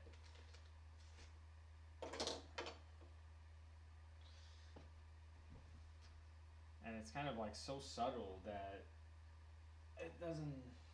I don't even know if it makes sense anymore. Let's try to push it, and then if it doesn't make sense, I kind of like having the camera on the side to see the reference, because what you see on the reference or in the camera sometimes is not the same as what you see in person. Like I will sit and sculpt for hours, and then I'm happy with where I'm at, and then I take one picture, and then I try to take the picture, and it just doesn't show like I see it, and it just bothers my mind. And then I sit on the couch, and then I look back on the picture, and I'm like, what is wrong with it? Like, it looked fine when when I was sculpting it, but then it doesn't make sense anymore.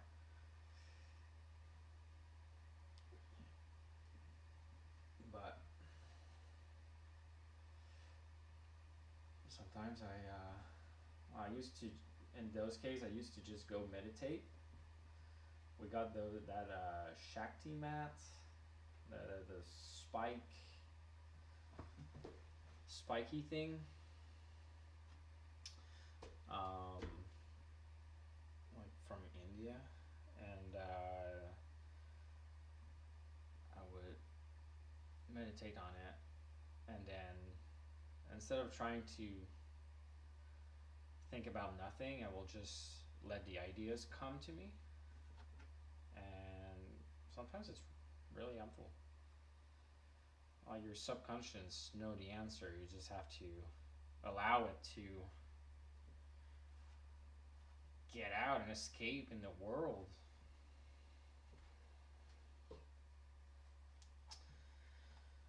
So if you haven't noticed yet, I'm kind of like trying to be the next Bob Ross. The Bob Ross of sculpting.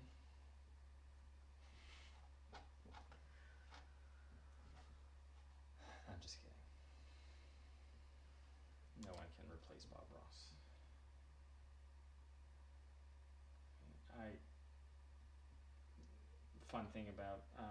Fun fact about Bob Ross. I was playing hide and seek as a kid with my friend, and I was tired of searching for my friend that was hiding, so I just went back in the living room and I started watching Bob Ross. And then 30 minutes later, my friend came back and he was like, "Hey, You're watching TV. What are you doing? You know, I was waiting for you. I was like, I was tired. Tired of looking for you. Oh my god. 7 years old Chuck messing around.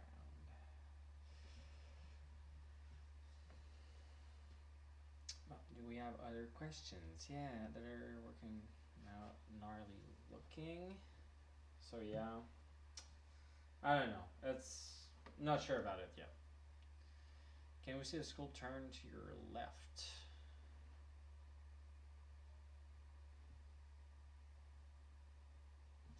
Like this, and then like this. Here, I don't like it. I think I neglected that part a little bit too much so far.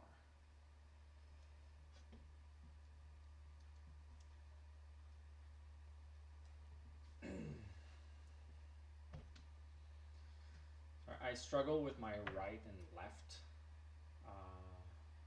I have to do that kindergarten trick of left, right. Figure out which one it is. Even in so if you don't know yet, I was born and raised in French, so English is my second language. But even in French, sometimes it's not even a translation thing. I struggle in French as well, and especially left and right, gauche et droite. I struggle with that.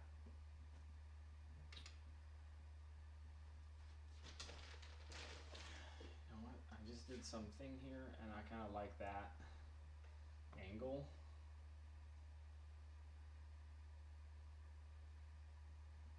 Make it a little bit less.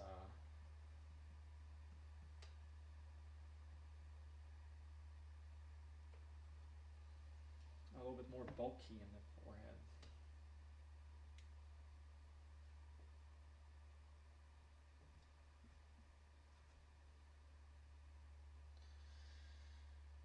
Yeah. Herman knows. Herman knows the left and right. We're the same.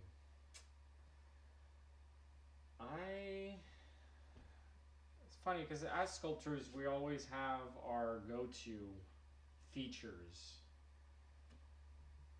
that we like to go and revisit. And I think one of my feature that I go a lot is those brows and that little fat part in the middle. I tend to include that a lot in my sculpt.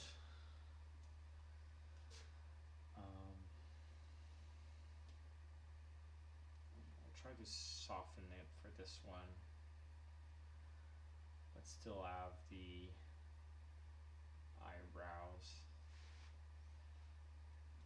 there that are a little bit still present, a little bit less dramatic than usual.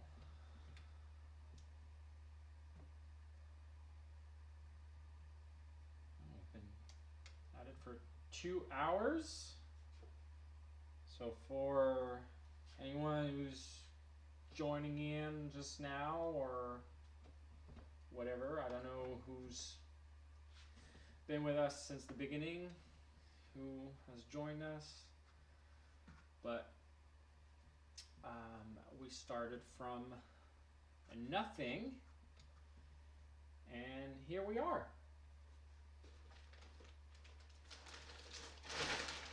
What I love so much about half masks is they don't use a lot of clay. They're quick to make, well, quicker.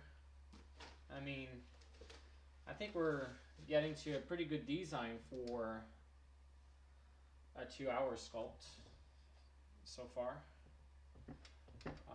I also like the fact that you don't have to make a wall when molding. You just mold it as is. Gotta love that. Because I spend way too much time on my walls. I am currently editing, well, trying to edit a tutorial for 2-part molds, and it's been quite challenging to select what I want to keep and edit it, because I think I spent like 2 hours just making the wall. For non-sculptors, non-molders, the wall is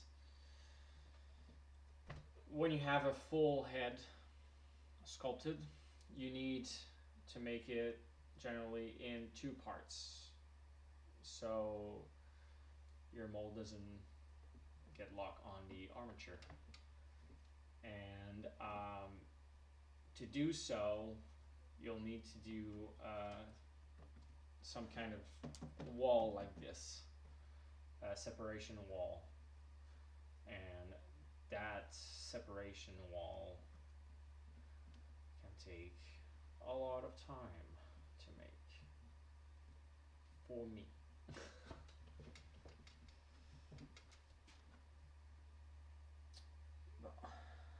The way the outer ridge protrude at the outside can tend to flatten the face a bit when you are going for that skull-like look.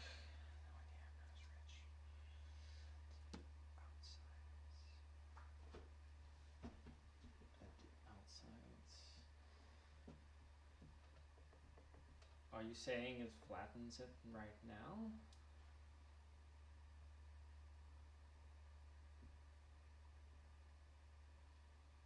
Herman?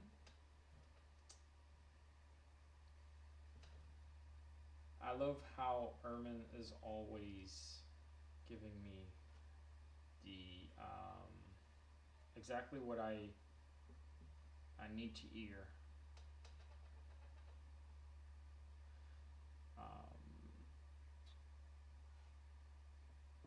I know that I did a sculpt recently, and I sent a picture to Herman, and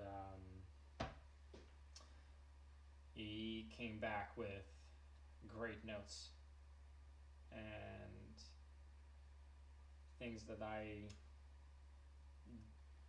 didn't even consider, because I am I'm not an academic. I'm a self-taught artist. I just always try to get better and learn new tricks, and I always appreciate when someone who's knowledgeable come to me and add some technical notes to it, to my work, and it really helps me trying to get better.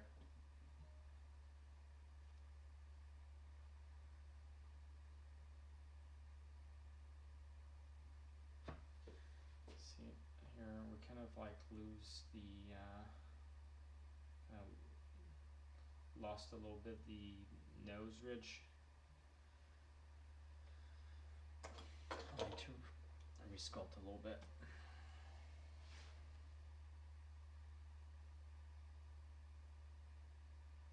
Just make sure that I don't lose that.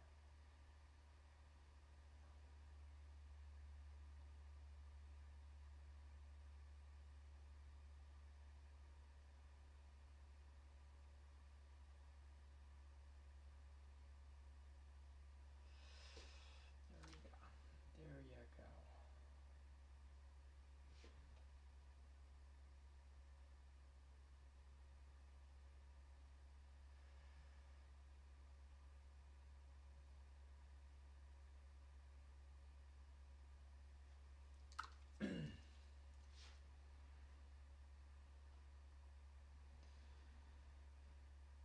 Still a lot to do, a lot that I don't like still. And looking at the reference in the picture, there's like some flat areas that really need some good. Yours looking pretty good right now, but it feels off to you on second look. Double check the side to side curvature of the forehead. Yeah.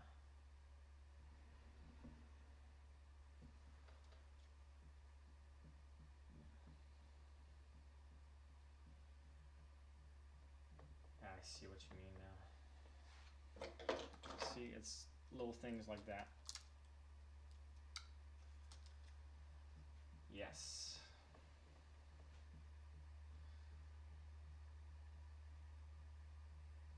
Because there's nothing worse than a flat sculpt.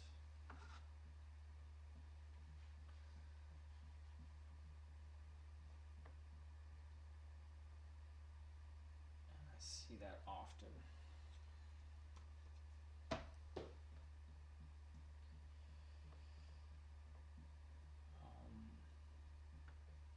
I stumbled upon my first sculpt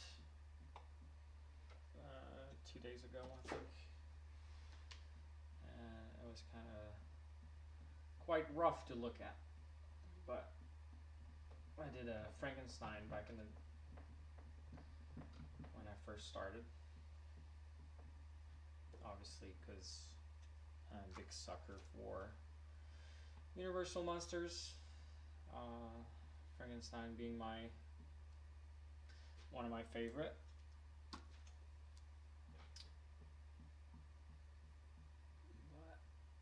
But I think I should revisit it. I don't know if the world needs another Frankenstein interpretation or version or copy of it, but maybe just for my own pleasure. Now the issue that I'm seeing in my sculpt right now, or what I don't like, that it's kind of like here how it's shaping in, like what I don't like is that here, the cheekbones. I'll figure it out. It's and even that gnarly thing here, I don't know if it's, still don't know if it's gonna stay, if it makes sense. Now they're just balls of flesh eating pustule. It can be cool painted. I did one with, I did some like this for the lobotomy.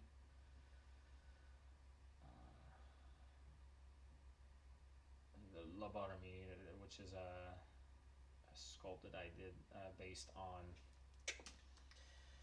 some Halloween Horror Nights character.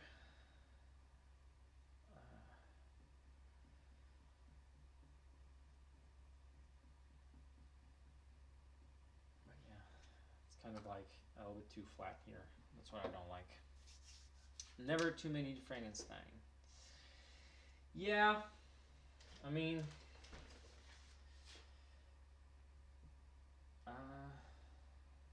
that's true. That's true. Love a good Frankenstein.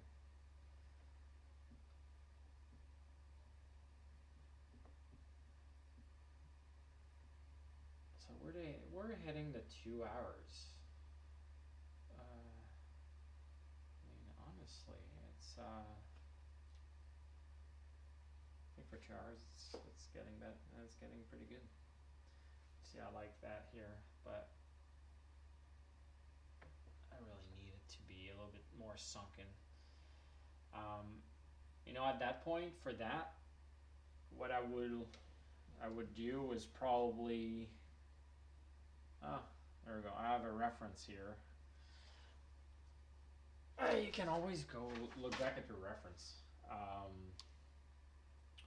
Kind of like that here, how it comes back, or even that one. It just needs to be a little bit more bulged out here, I think. So that's why your reference are always good to have. Maybe I'm wrong, but I think we're, I'm not sure if I'm too much now. I'm waiting to paint a Frank. If you do want to absolutely buy a blank if available.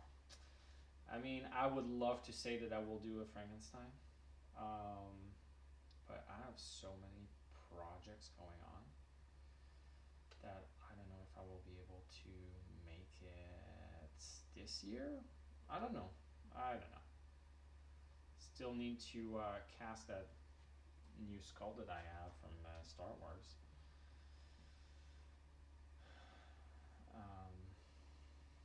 Mold came out pretty good, I think. It's drying right now. I'm a little bit worried that my first layer was a little bit too watery, so I don't want to lose too much details.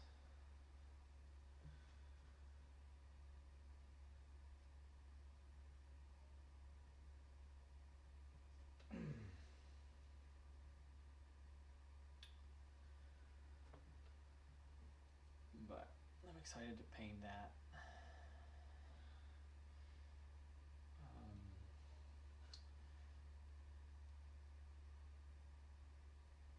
And then there's Mr. Cole Grave Rubber that just did an amazing. I shared it on Instagram today.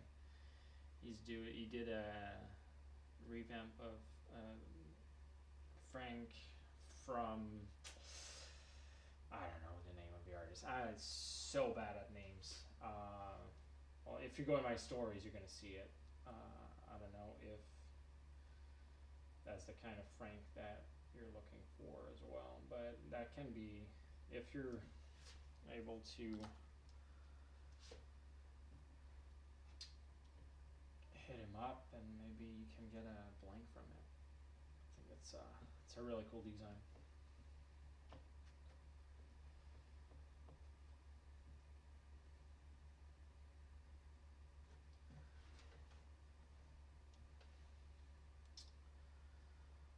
I saw the inside of the mold. Yeah, she's tight as hell, man. Stellar job. I'm trying. Thank you. We'll see how it comes out. I decided to mold it with the horns, and I didn't want any seam line on the horns, so I did the horns on the first part. And yeah, I thought it would be a little bit easier to demold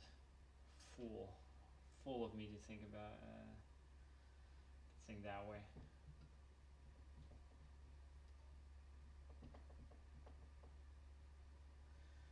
It's kind of took me, well, it's not that bad. It took me maybe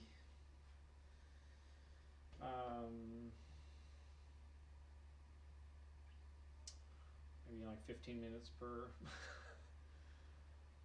per horns to clean.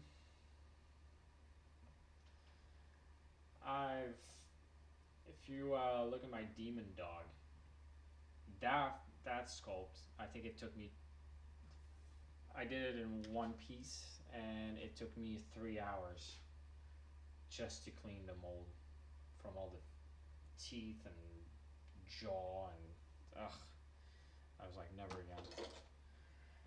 And then I did the mutated werewolf, and then I was at it again. I think that one was also a 3 hour cleaning. It's just the teeth Teeth were all messed up and stuck in there. And, whatever. Okay, yeah. See, I like here what it just kind of created. Well, by going again and again, and it eventually makes sense a little bit. We're still in pretty basic forms. It's really interesting because to follow the clay again, I've been doing so much IPs and reproduction lately that I haven't had the chance to really fool around with clay and just create what I want to create. So I was kind of at loss today or yesterday when I was trying to figure out what I would sculpt today. Kind of like when there's like little here.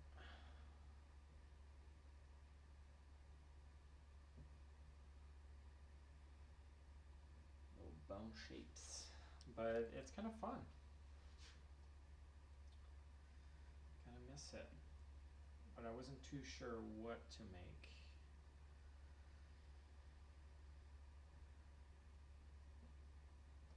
I had some suggestion for aliens. I haven't done aliens yet, really. I'm not too much of a sci-fi guy, that's the thing, I think. Except for Star Wars.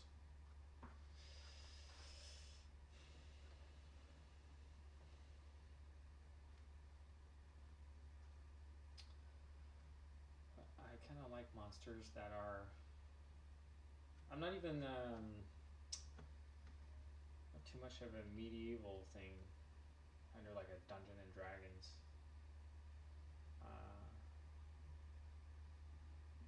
But I will be at the Salon de la Passion Médiévale in Laval. We have a huge community here in Quebec for LARP. And I kind of wanted to tackle that area and provide masks for the LARP community. So if you're watching that and you're from the LARP community in Quebec, well, I'll see you there probably. Come say hi and tell me what you're looking forward to. Or what are your needs in masks and stuff and LARPing.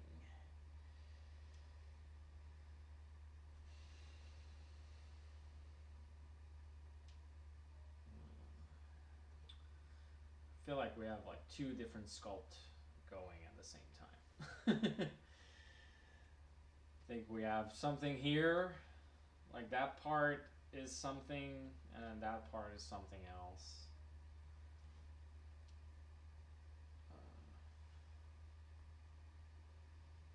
Sometimes it happens when I try too many different things at the same time.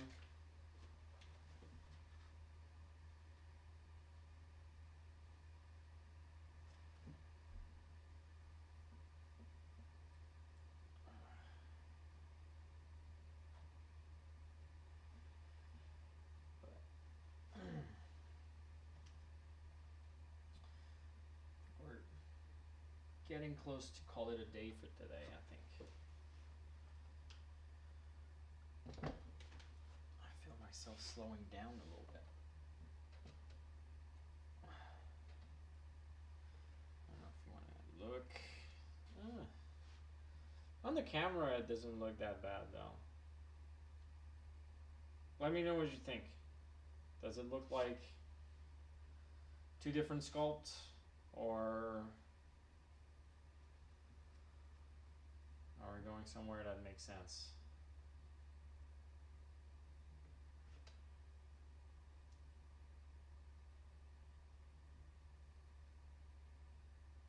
And also sometimes it's once you start the secondary forms and it just all makes sense.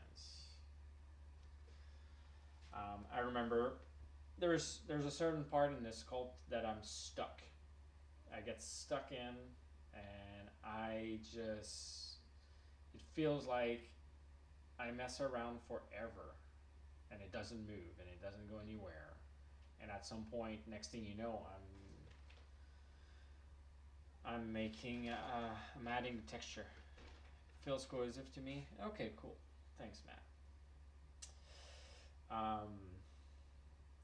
Yeah, and at some point I just next thing you know I'm doing a texture and it all made sense. Cohesive was the word that I was looking for. Thank you. I just realized that.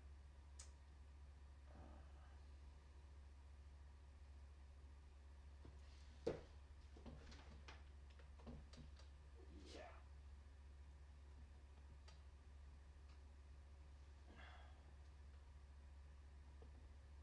Add a little bit of a, I think, rounder chin.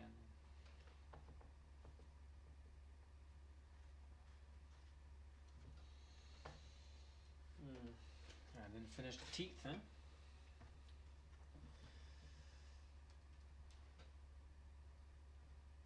That's what happened when I get lost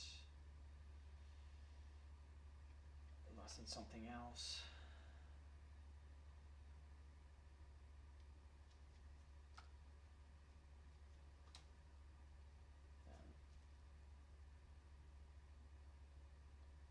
Oh yeah. Just a little rake and then see earlier I left here because I didn't know where I was going and then it kind of set in place by itself. I didn't do anything to it, but it just made sense now.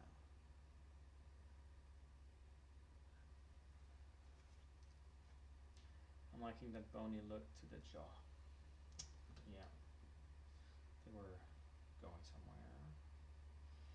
You know what I would love to do? I thought about it for tonight. Is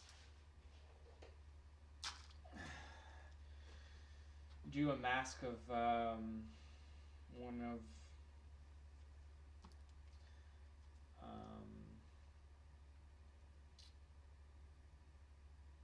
Handmaid's Curiosities mugs as a mask. Herman, I'm planting the seed. If you want to do a switcheroo.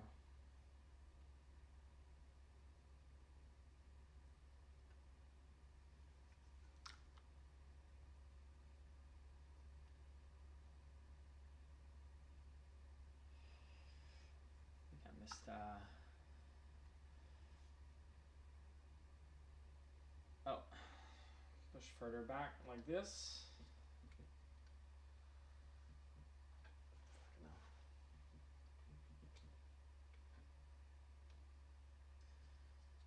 Trying to see here.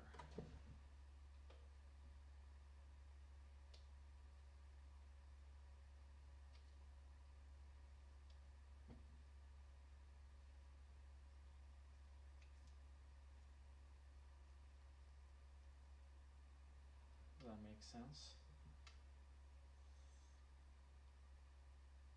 Making a contrast, yeah. That's a good point. Thanks, Matt.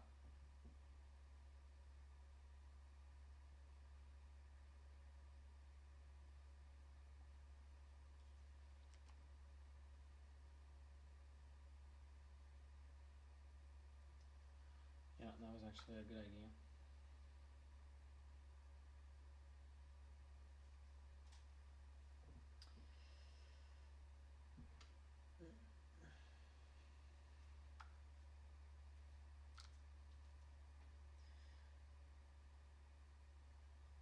My wife was distracting me. What was it? You asked Chuck. Well, you missed it. No, I'm kidding. I said, excuse me. I would be willing to. I would be curious to make one of your mugs as a mask. Do like an artist switcheroo kind of thing. I'm just planting the seed. It could be something cool.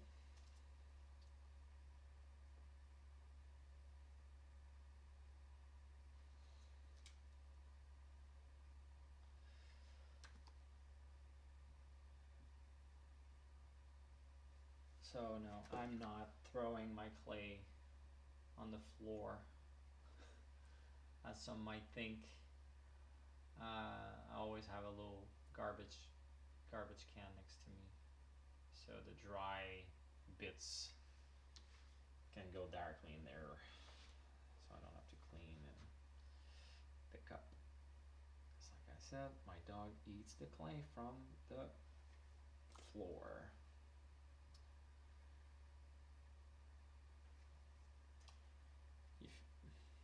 If you make some out of one of your masks, I vote Vampire King.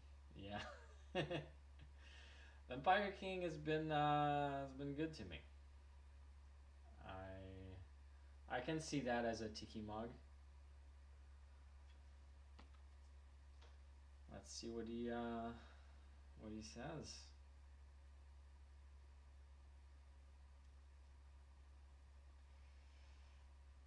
No pressure here. Putting him in a corner on a live like this.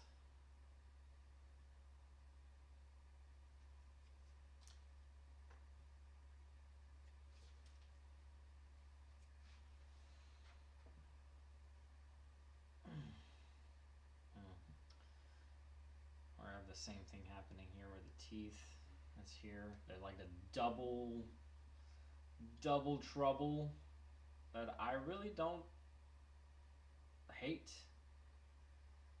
It's kind of something that we don't really see.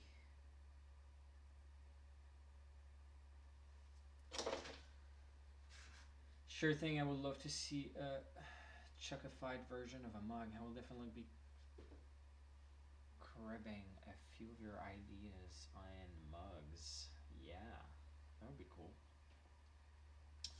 If you're down, I'm down. Let's make it happen.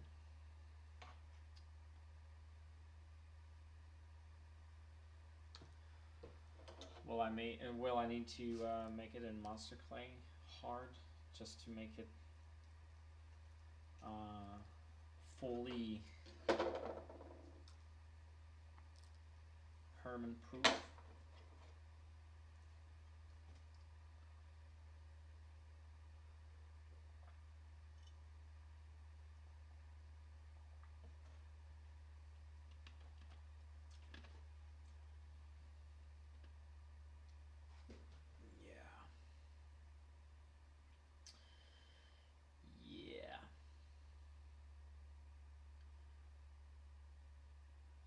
Really excited to get into the finer details on this one. I think I really want to do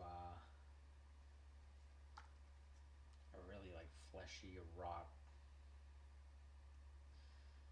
If it's a half mask, might as well blast it with details. I might do can see that one with a simple hood. Kind of like a Halloween net hood.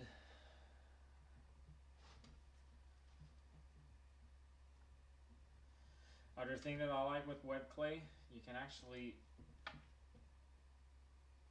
like if you feel like your shapes are not too good and you're quite advanced, you can still push it to make it in your shape that you want, compared to oil-based clay that is a little bit harder at that point. Kind of hard to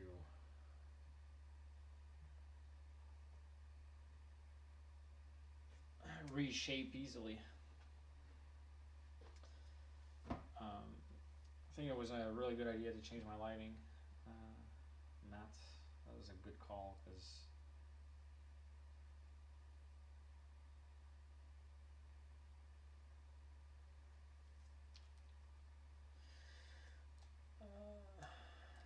WED Clay is great. Okay, cool. Thank you. I will spend less time that way instead of spending 3 weeks on a skull trying to clean all the rake marks.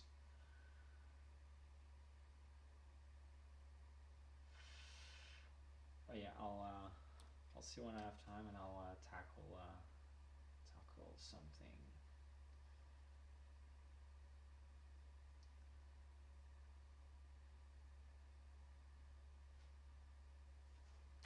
And that here, I'm wondering if I should put some, instead of just blacking out that, I wonder if I should put some kind of like slime.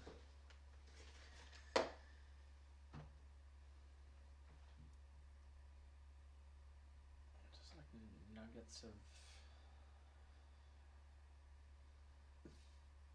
clay.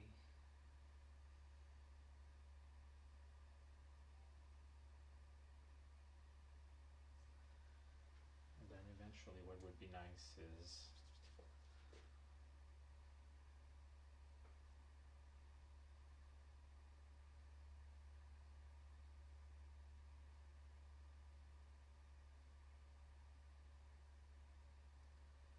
like a slime thing. Yeah. Oh, maggots! See? Messing around. And then you add some craters.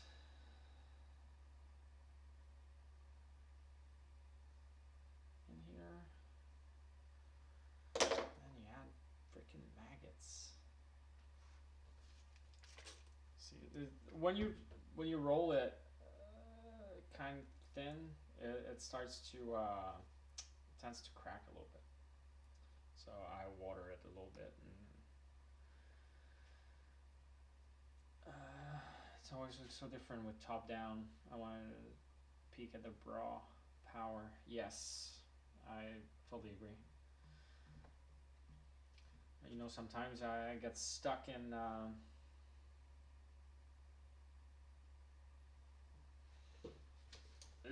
gnarly. I think that can be cool.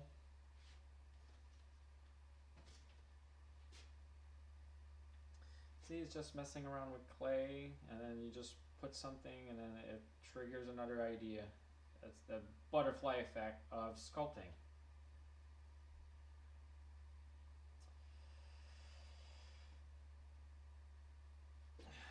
Never close off your mind.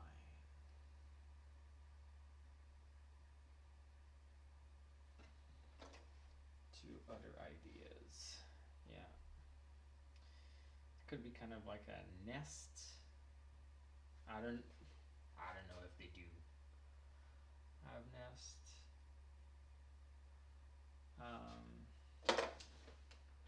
No, I guess not.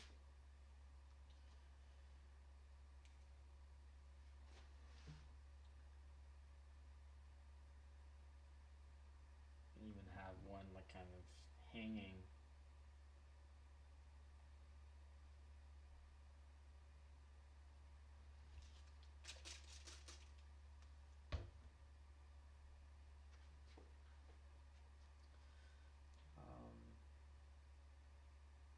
There's a little rule that I like, is always go with uneven numbers.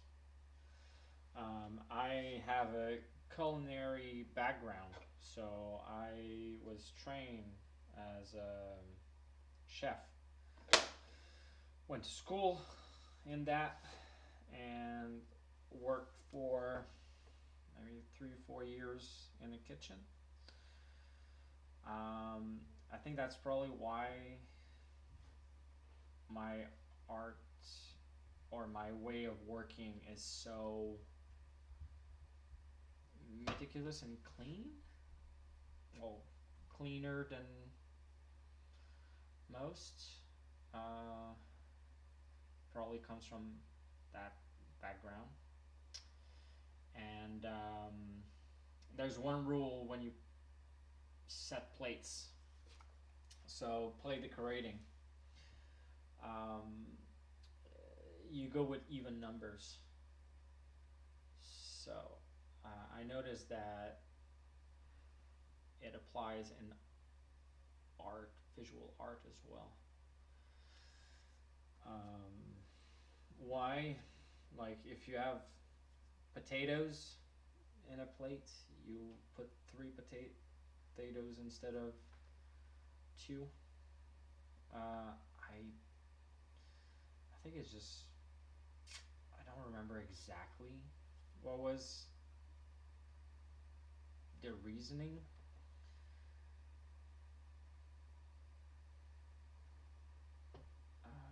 Or the theory behind it, but it's certainly visually more pleasing to see an uneven number. Same thing for when it applies when you're painting, when you're adding freckles. Never chew one next to each other. You go in 3s or 1s. It just looks better. Even, well, it kind of goes full circle with the symmetry that we're talking this morning. Like symmetry is good, but at some point, sometimes it's not in your advantage. So you need to be a little bit asymmetrical for it to be organic. So I'm assuming that it goes into that vein as well.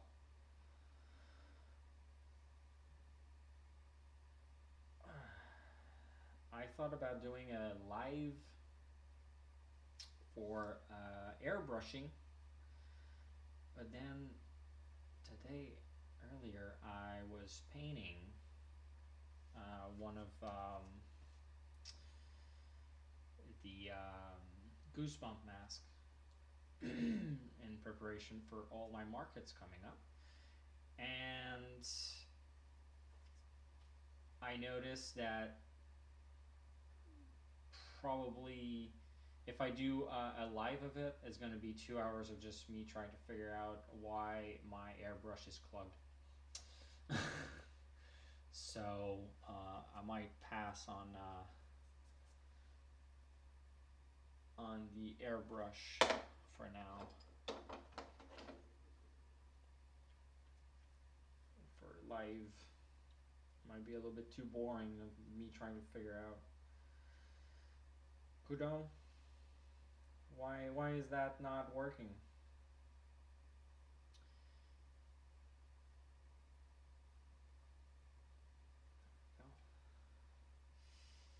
See, even that slime, I'm not fully sold on it.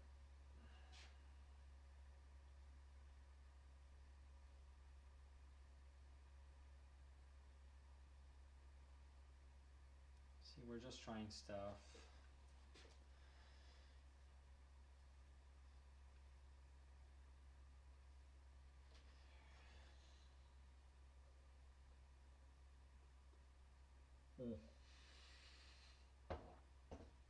It took me some time to remember what we were talking about earlier. It's because it gets really awkward if there is also a carrot. That's a great joke. So yeah, 2 potatoes and a carrot, it doesn't look good in a plate unless it's a theme you're going for.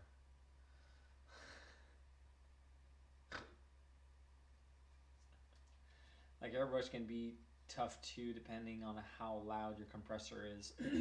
I've seen a few lives where it was non-stop moan or no noise. Yeah, especially I use Pache airbrush, and I use it at around like 40 psi, and Pache has a 3mm needle, I think, which is quite big. And I have a clean one now, a good compressor. I started with a shitty compressor from Amazon that was spitting water all the time. So I would airbrush my stuff, and then by the end of it, I'm ready for varnishing it, and then it's just spit out water, and you're like. And I used to only use acrylic and water in acrylic. The acrylic is removed. So if that happens at the end of it, you're painting, your paint is ruined. So yeah, I was tired of that, and I got a nice Iwata. Iwata Jet Pro something with two head nozzle. Loving it. Didn't have any issues since I got that. Sometimes in the winter it gets a little bit of water, but there's a reservoir in the back that you can just empty. But Pache and to come back to your airbrush, Pache and latex base paint clogs all the time. So that said, probably no live videos of painting, airbrushing. So yeah, I think we have a little maggots here. I kind of like it. My wife's gonna hate it. She's grossed out by maggots. And that's kind of the point. Fascinating.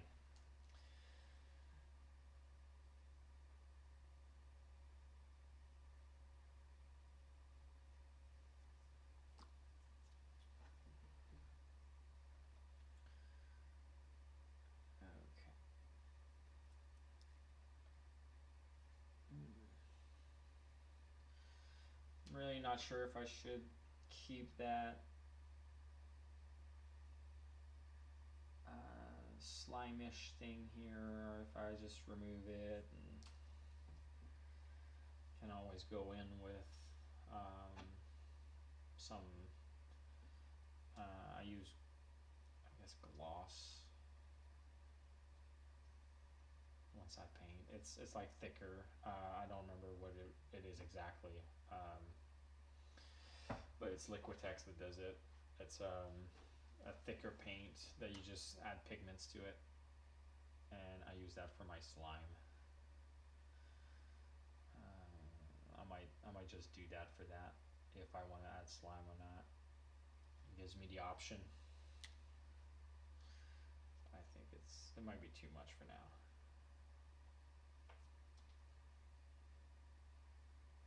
So I'll just use the tongue.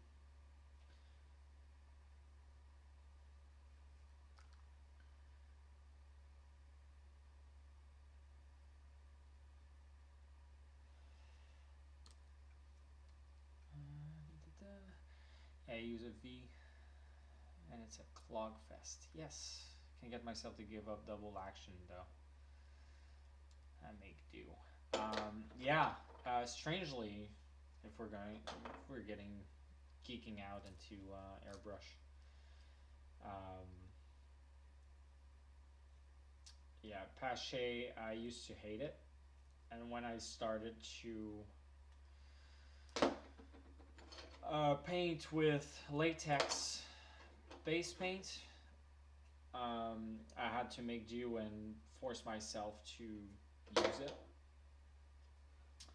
And now it's my go-to and my favorite to go. The single action, I kind of like it.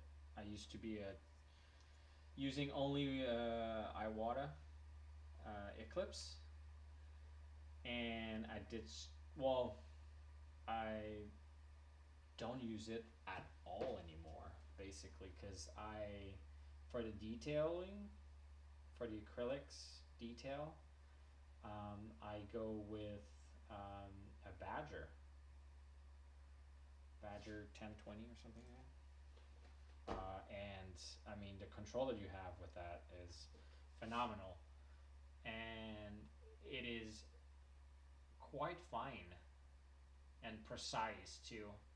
The spray area is really tight, I find, compared to the Eclipse, Iwata Eclipse. I used to only use Iwata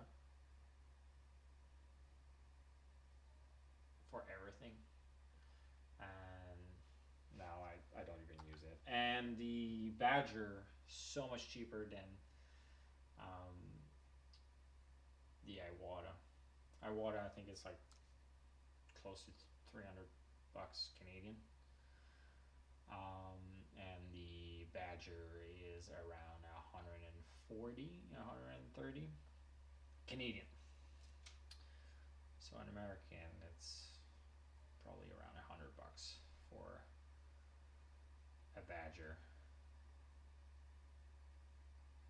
And honestly, it's working better than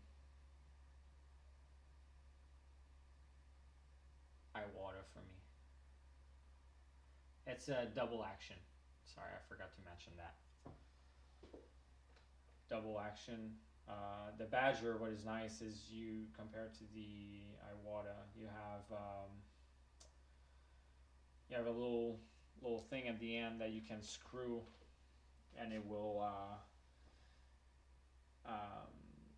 adjust where your trigger stops. So you can almost use it as a single action. It's a really nice feature when you're trying to do the transition. You have a little bit more control on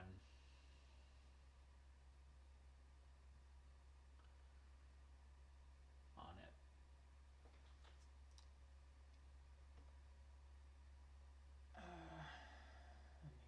I use an Eclipse for detail too, and I definitely find myself taking off the front you have the cone, you remove it. I used to do that, and even the Badger doesn't come with a cone.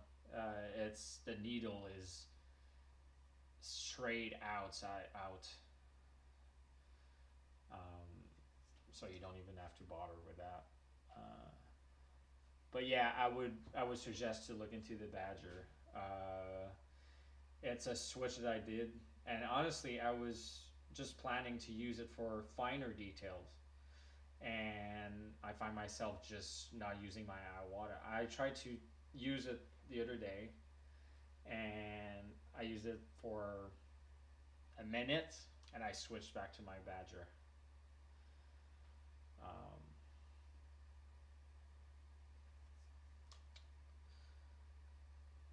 I have to say I'm in no way sponsored by Badger, but when I like a product, I like a product.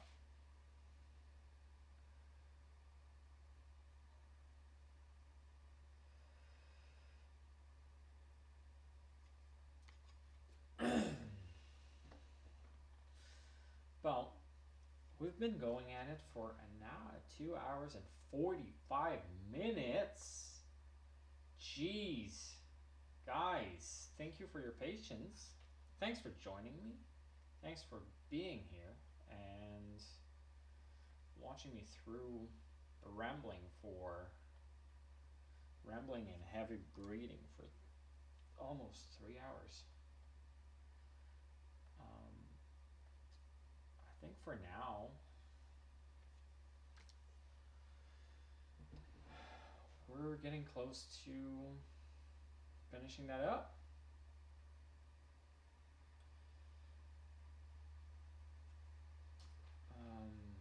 It would have been really cool to do a full session from start to finish, but I mean, at some point, it's okay. I think we got to a really good point in the sculpture.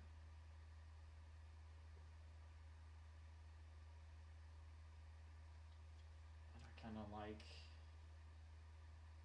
that it went from nothing to something, and then we went through doubts, and then we went through changes, we went through mischief that brought us new ideas. So never limit yourself. It's my Bob Ross moment. Never limit yourself to what you think you're able to, but go beyond. I don't know if that makes sense, but whatever.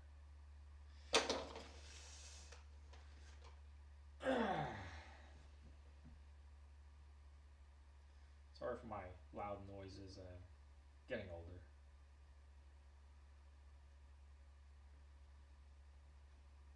But like every time that I try to get up or anything, it's just like that dad groan in me.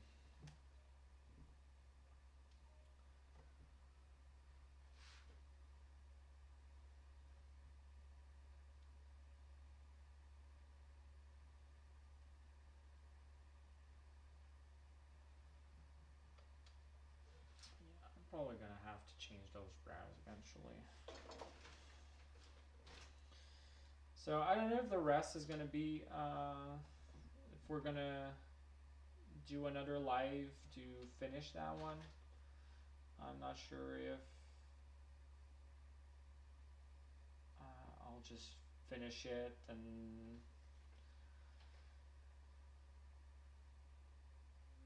the live is going to be the next live is going to be something else. We'll see where life takes us. Kind of enjoying those. It's nice to share with you.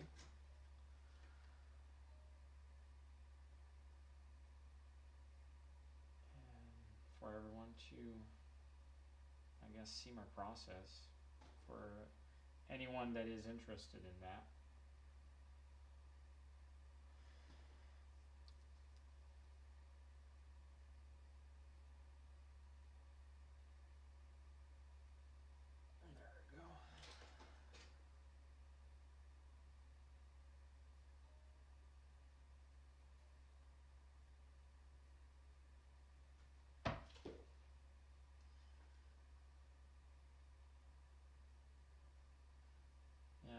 So we went from big teeth to smaller teeth,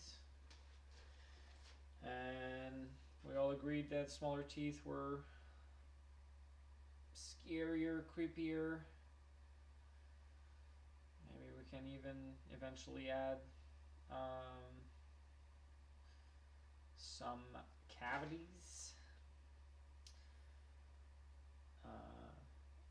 Fun fact, I casted a skull once for a client, and in latex, and I had some patching to do in one of the teeth, and instead of patching it, I converted that hole into a nice cavity. So, and it turned out pretty cool. Sometimes little accidents are happy accidents. They're not accidents if you're looking on the bright side.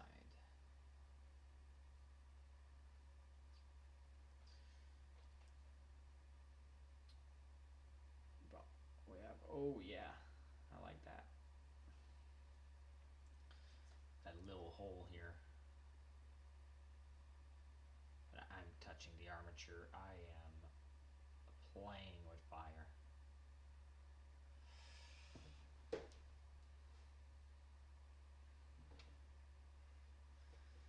So yeah, so we got maggots.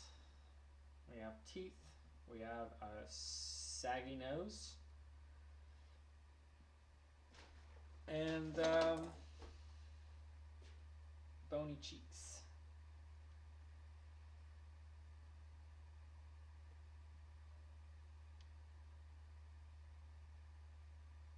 So I think that's going to be it for today.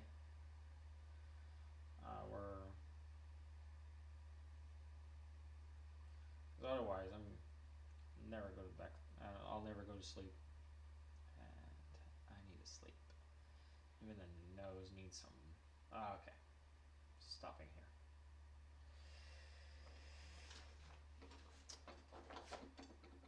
Thank you for being part of that, Ermin. Really appreciate you showing up.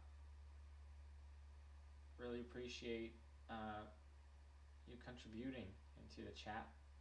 Same thing for Matt.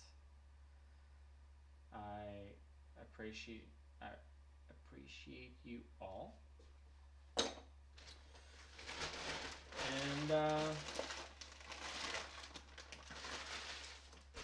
it's gonna be fun. I'll see you next time. Thanks a lot.